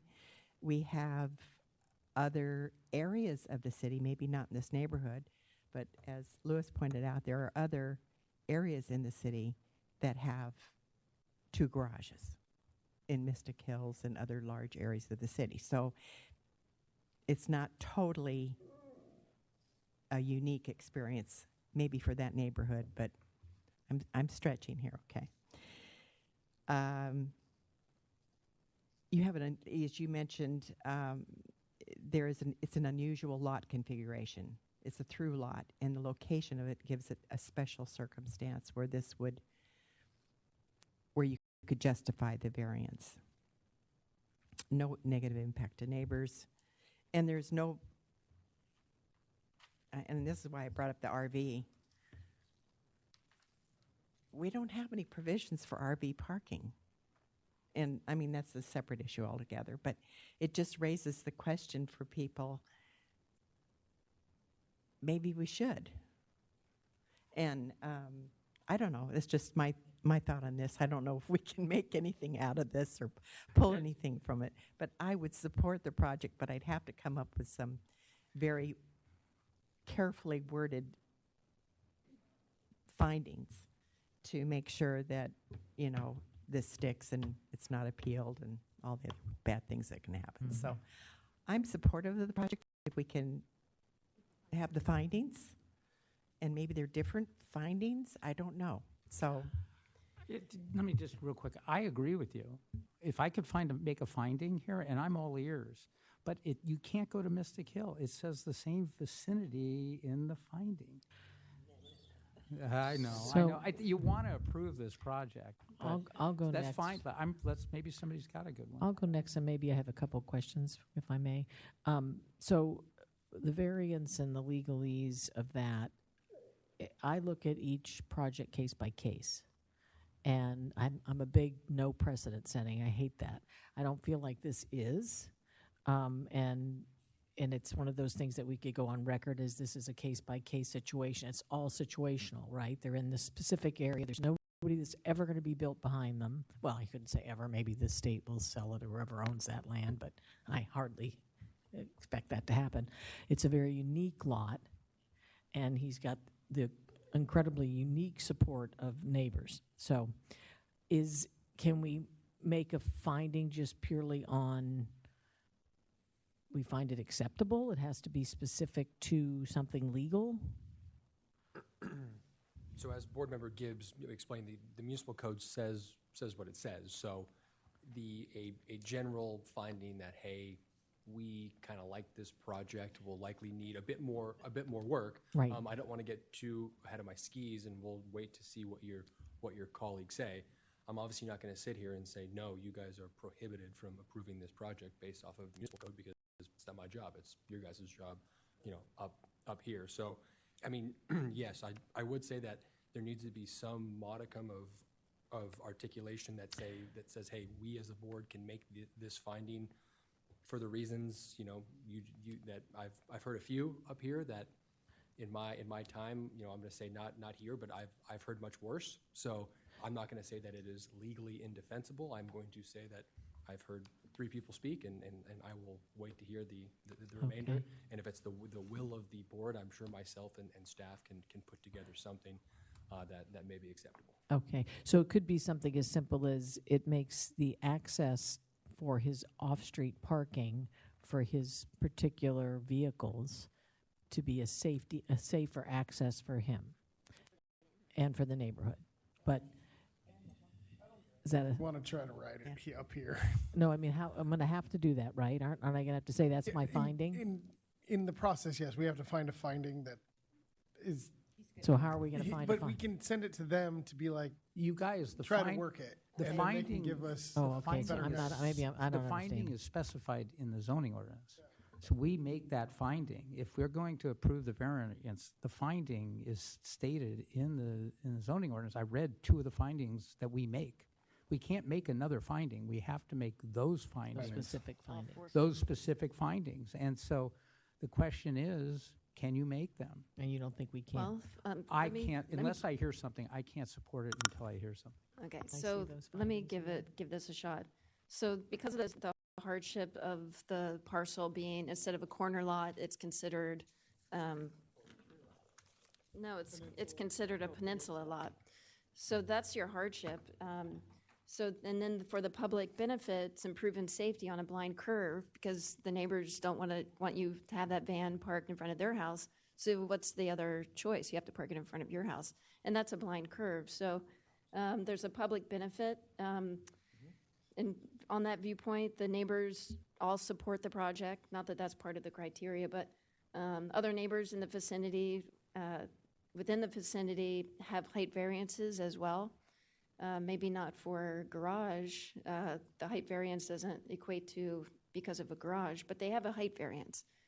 And then the landscape is thoughtfully designed to minimize the neighborhood impacts and keeps with the character of the surrounding area. I thought you guys were very thoughtful at creating that, because I know when I was pulling up to the property, I was like, they're going to put a garage down here on this street. Like, there's just no friggin' way. But the way that you guys incorporated landscaping, it minimizes the impacts of that street. So you don't really even see the garage until you're right up on the garage. And then it won't have an adverse impact to the neighboring properties. Does that make the 4 findings? I mean, I would probably want to explore them a bit more and maybe wordsmith it a bit more. But once again, I guess we still have one more board member to speak. I think good start. Good start. I think, all right, so it's not uncommon throughout the city to have this dual street or dual drop garage. One that came to mind was 577 Mystic. Has a garage up at the 2-car garage, and it actually has a 2-car garage way down below on, I think it's Vista. So I have seen this application done in the city. And I also, when I toured the neighborhood, the uniqueness of this peninsula lot isn't necessarily that uncommon, because especially in that neighborhood where streets are, or where the lot is connected to 2 streets, the property owner can almost choose which street the access is most accessible from. So like to make a choice from this one or that one, your topography works in your favor to put one down below, or at least from my perspective. To Board Member Gannon's point of like, by getting the needs of the property and the parking on site, it actually does mitigate parking for what is the public trails that are nearby, the Dartmoor Preserve access, and there's plenty of parking that people go, so that would be a benefit to the public. The project in the whole, as far as the house remodel, I get it. The peninsula-shaped lot creates a weird configuration. All the other homes have that height variance, like end-to-end side yards. The fact that your side yard curves, I think that's your deprived. And so I totally agree with that element of this project. My challenge with the garage is that a normal car, it's almost like creating a tandem parking in that garage. So maybe if it wasn't as deep, that helps this finding. I'm not sure, but like there could be a little shaping mastery that makes this work. Another concern that kind of had to mind was that given our state and this variance exceeding, and really the need of this is for parking, I'd want to try to find a way that this stays uninhabitable. I don't know if we can do that, or maybe there's an agreement that, yes, you're building this for parking. And then it stays that way in kind of the entitlement that you sell this house, the next person can't go, oh, wow, I'm going to make a huge ADU back down here, or more living space. Have a way. I'm sure there's a way. Tonight, I don't have the words or the right craft to come up with that. But that would be one consideration in this for me. I think where we're at, I'd like to let staff maybe take a couple weeks or something, because I think around the horn, there's encouragement to see this kind of work. Let me I haven't heard it yet, and I'm looking at the findings, and I can't approve a project I can't make findings on. That said, I love your idea, because I want to approve this project. So, I think we leave it to Patrick. I think he got a lot of ideas here. It'll be a collaborative. And I mean, one of the issues is vicinity.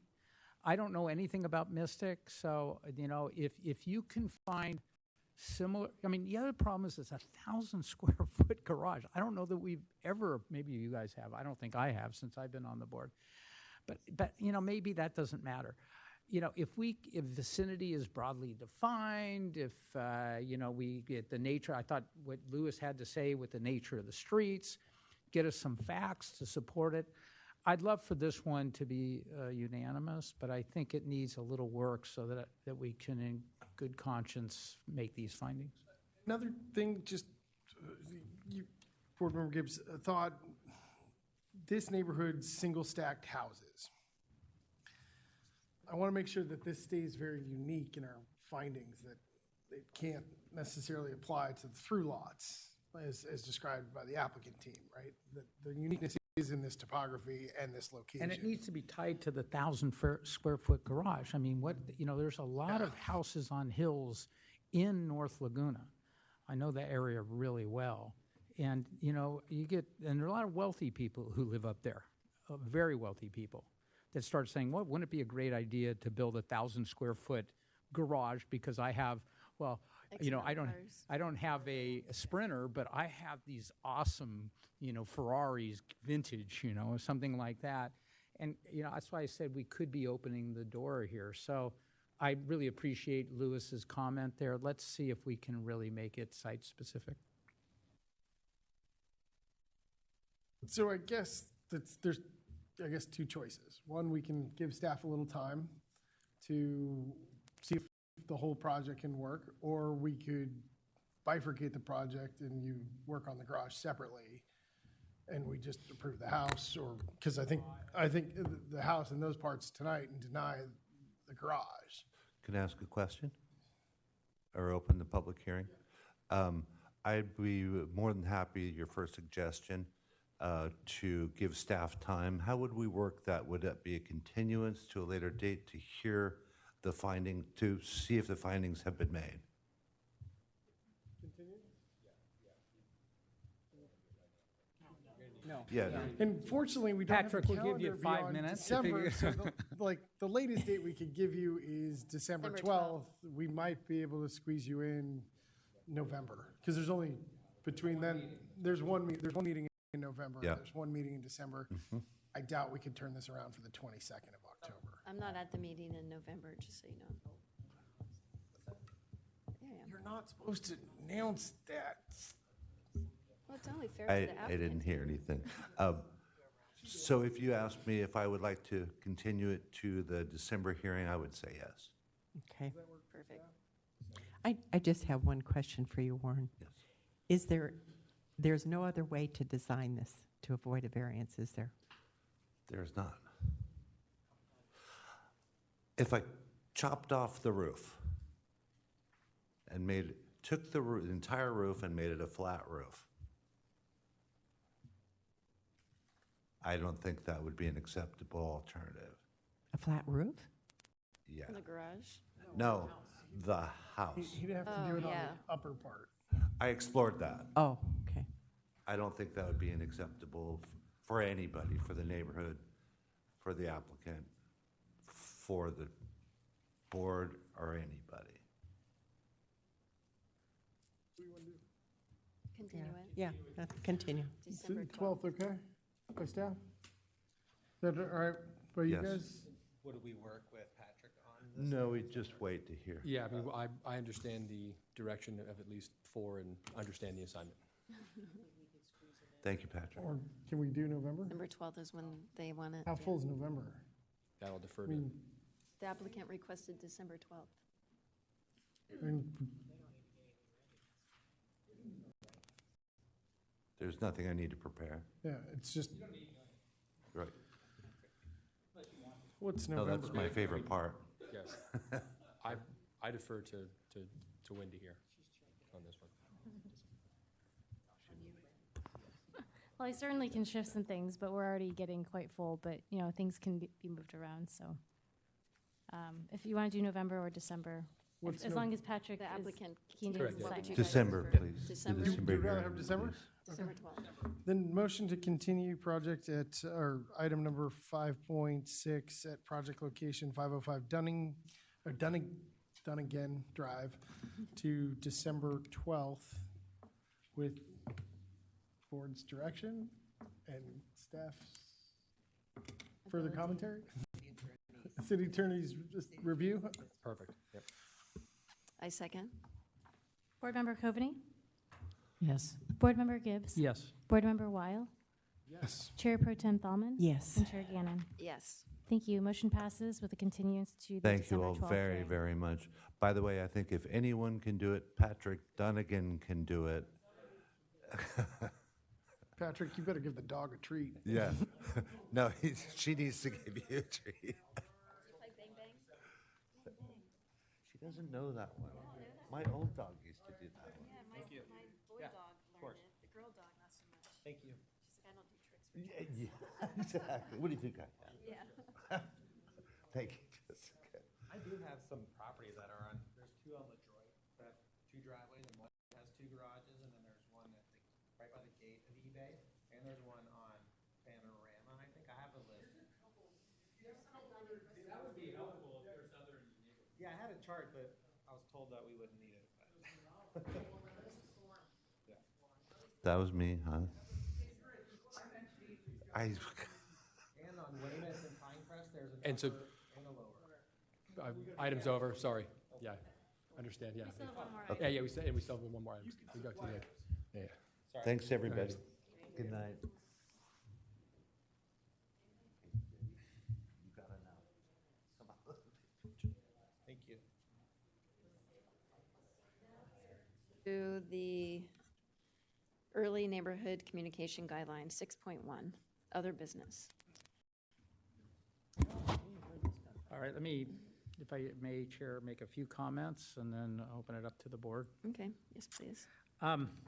So these are we're resubmitting the subcommittee on which Chris and I are members have revised and submitted the early neighborhood communication guidelines. We had talked about these guidelines back in June, and the direction was to eliminate the references, the description of what the current code provides, and to simplify them and make them clear, and make them, again, they're voluntary, and it's to be referred to as best practices and recommended.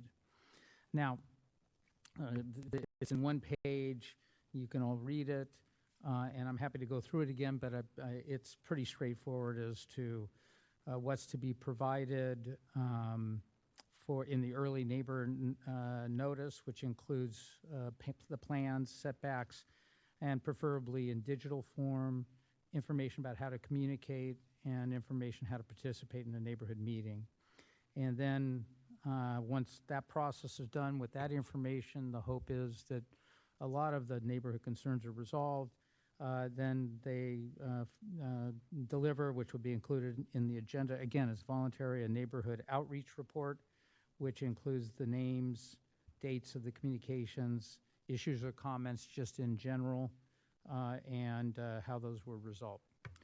Now, I think the subcommittee was formed because we believe that neighborhood communications could be improved, and a lot of the problems resolved, including a classic example was Dumont. And it would have put a burden on the architect, but it is viewed that, and how many times do we get it where the architect applicant says, well, I met with them, and they all say, I never heard anything, I just saw the stakes go up. And so I think that we should take the plunge and give this a try. Again, it's voluntary. Now, we got a lot of blowback from only a few architects, Morris, who's, senior architect in town, Marshall, who can be a curmudgeon, but is a really great architect, and then a few others. And, you can kind of understand because it's new and it's different and it requires some work. So I just want to deal with their primary concerns, and then I'm going to, leave it to the board. Everyone, if you guys don't want to try these guidelines, then we don't try them. If you do want to try them, we can revisit this in a couple of months. One is, contrary to what Morris says, and a lot of the other one, it's not mandatory. They don't have to do it. And in fact, you look at guys like Morris or guys like Todd Skidarian or, Conrad, they don't need to comply with this because they work with the people and they don't have a problem. We're going to only look at this and focus on it where there is a problem. And we may say on, a second meeting, do comply with this. We're not telling you to, but we're asking you on the second review. So we have some guidelines that put some teeth into the early neighborhood communications where there's no teeth. And I'm not meaning mandatory teeth. I mean, gives them a way to do it that is fair, provides the information, facilitates the communications, and hopefully resolution. Burden on staff is the second thing. This puts absolutely no burden on staff. All they have to do, the staff has to do, because it's all voluntary, the architect could just throw it away. He probably will. Well, they may. I hope they don't, but they may. But it doesn't require, only thing the staff would have to do is to put with the agenda a neighborhood outreach report if it's done. Now, if no one does it, that should tell us something, and if we continue to have problems, that should tell us something, but that's not to us, that's to the city council. And the city council, I've talked to Alex, not about these specifically, but in the last year and a half, who really is interested in improving neighborhood communications. And they're doing a review of the whole zoning ordinance right now. And they're going to consider, if we didn't do this, they have this now because it was published in the agenda, they were going to consider something similar because they see that as an area of need. So then the last point is timing. Morris makes the point that the early neighborhood communications should start before designs are even started. I kind of like that idea. In fact, you might remember I was talking about doing a conceptual review as the first stage, which would be early on, the earlier in the design process. But that has a whole host of problems. And as a practical matter, neighbors can't really give strong input until they see what the design is. It doesn't have to be the final design. Also, the current ordinance doesn't do what Morris says it does. It doesn't provide that the early neighborhood communications are to be before design is even started. Actually, it says that the ordinance, this is what it provides, it requires now, is a description of the proposed project is to be provided in the notice. So if they don't know what the project is, how can they provide a description? Moreover, the notice is to be provided prior to deciding on the final design, not prior to, this is from the ordinance, it's the early neighborhood communications are to be occurred before the, quote, final design. So it doesn't say before any design thought. And that's, one reason why we, chose to do this as a subcommittee, to require this before her final design is decided, but after they've got preliminary design work.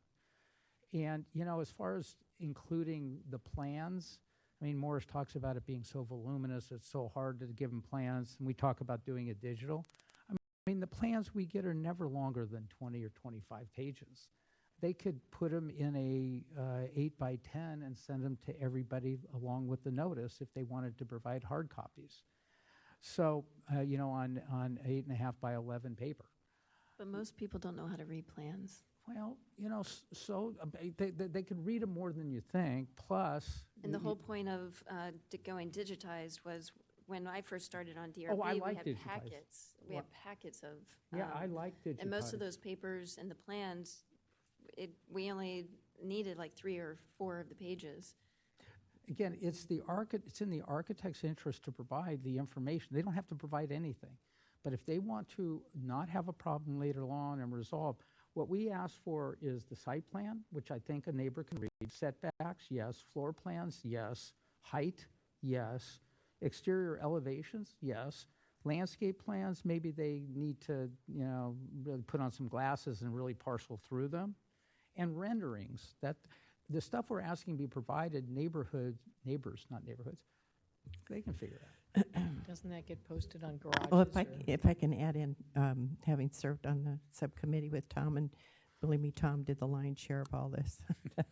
And my role was more on the education side of maybe coming up with an instructional video that we put on our website that kind of leads people, the general public, to understand the process. First off, I want to say I think it's a wonderful idea. I think it needs to be implemented. It's sorely needed. I mean, we've seen this, hearing after hearing, how people said, oh, they never had a meeting. We all know that it's necessary. And we've always said it was optional, voluntary. It's a guideline. But I think before we move forward, I think it would be a good idea to have one last Passover with our architects to fine-tune some of the things that they think are acceptable, that can be done. I heard about the plans as well. And maybe have one run-through with the architects, because I think it might be premature to adopt the policy tonight before running it through and getting their feedback on this. Otherwise, we're going to get pushback all the way. Can I ask you a question? There's also, let me just finish, and then you can go ahead. I think the education process, we need to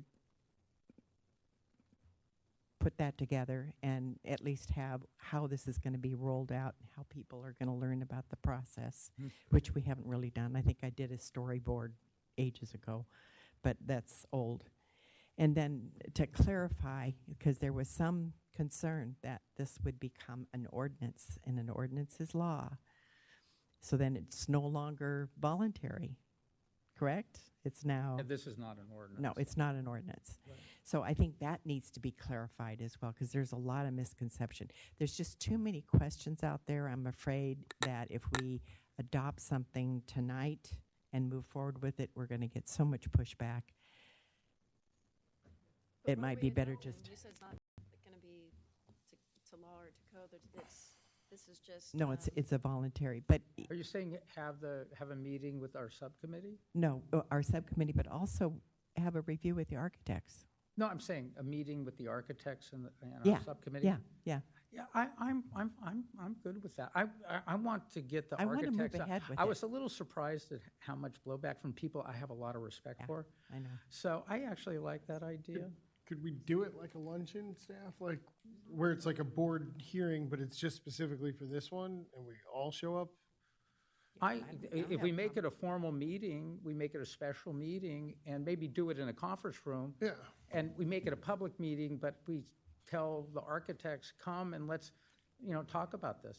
What I'm concerned about happening is kind of what happened back in October of '23, where they just bitch and moan.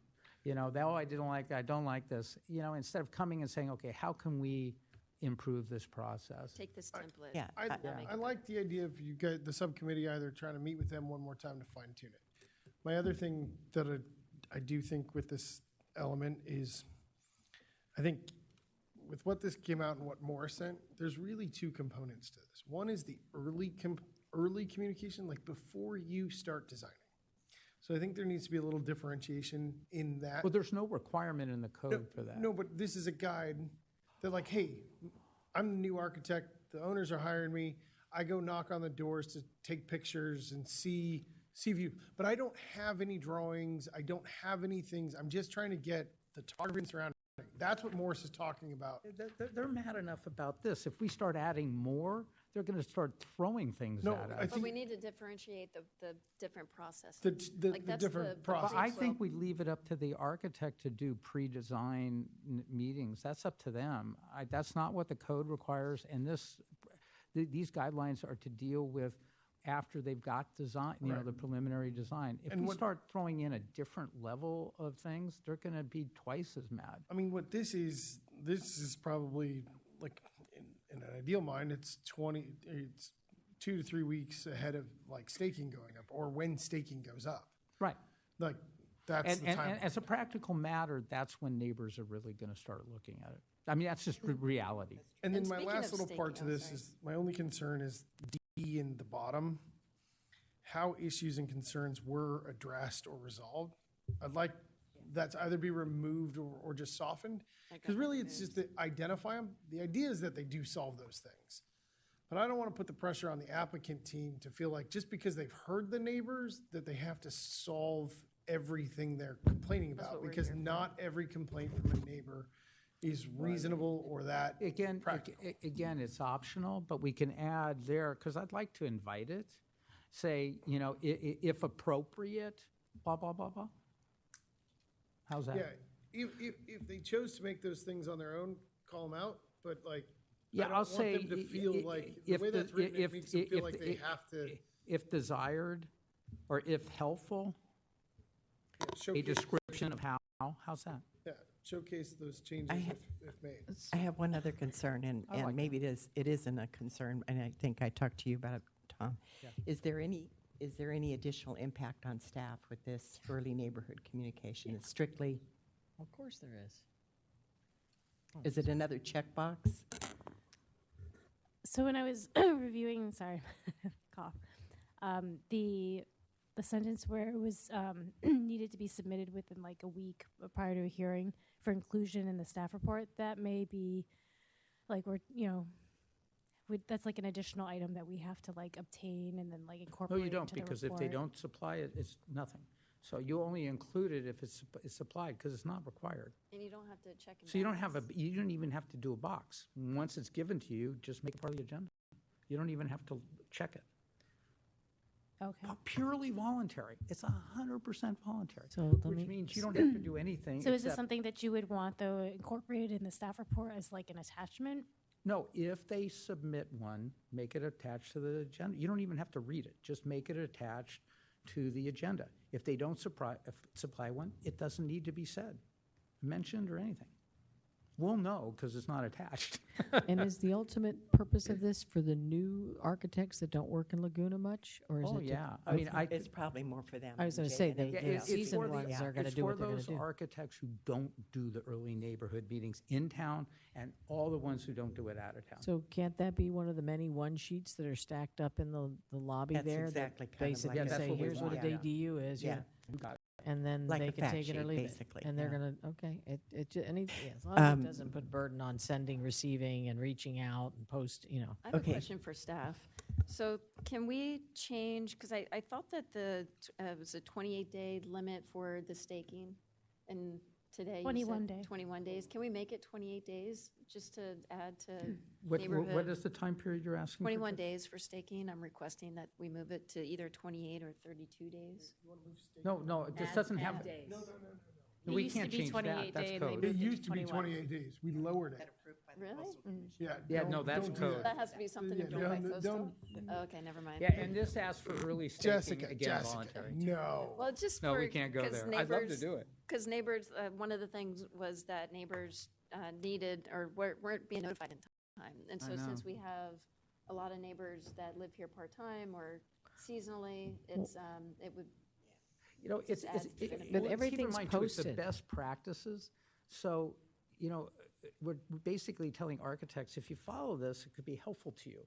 And you may find particularly out-of-towners who will, and that's good for the process. So I think, and part of the discussion, we were talking about that we've had some commentary, I think, to take away from this, but I think we want to leave it with the two of you to go meet with the architects subcommittee just to fine tune and then report back to us. Yeah, let's do that, because I don't want to, I mean, my preference is not to delay this thing forever, you know? My suggestion is we have the subcommittee meeting with architects, and we'll plan that, you know, as soon as we can. We can talk about that, you know, outside the meeting here. And then hopefully with those comments, and clarify some things, kind of like I did and staff did, and, you know, the architects can kind of simmer down with some of their complaints, and maybe they have some suggestions, and then we come back for a time when we can debate it and hopefully approve it. I'll second that. Third. No, okay, no, we don't need to, Already we don't burdened need to do a system. vote. By the way, thanks for your input and helpful all this, and I'm gonna make that change that on D, it says, if helpful, comma, a description of those issues or concerns and how they were resolved, something like that. Leave it up to I them. feel like this is TSA taking off your shoes. What'd you say? What'd you say? Do you want me to take off my shoes? No, I'm just saying, TSA was like, take off your shoes. You call it out. Okay, you gotta call the meeting. Meeting has been adjourned to October 24th. 24th. I second that. I second that. Oh, I'm gonna. When's the next meeting? We have one more meeting this month, right?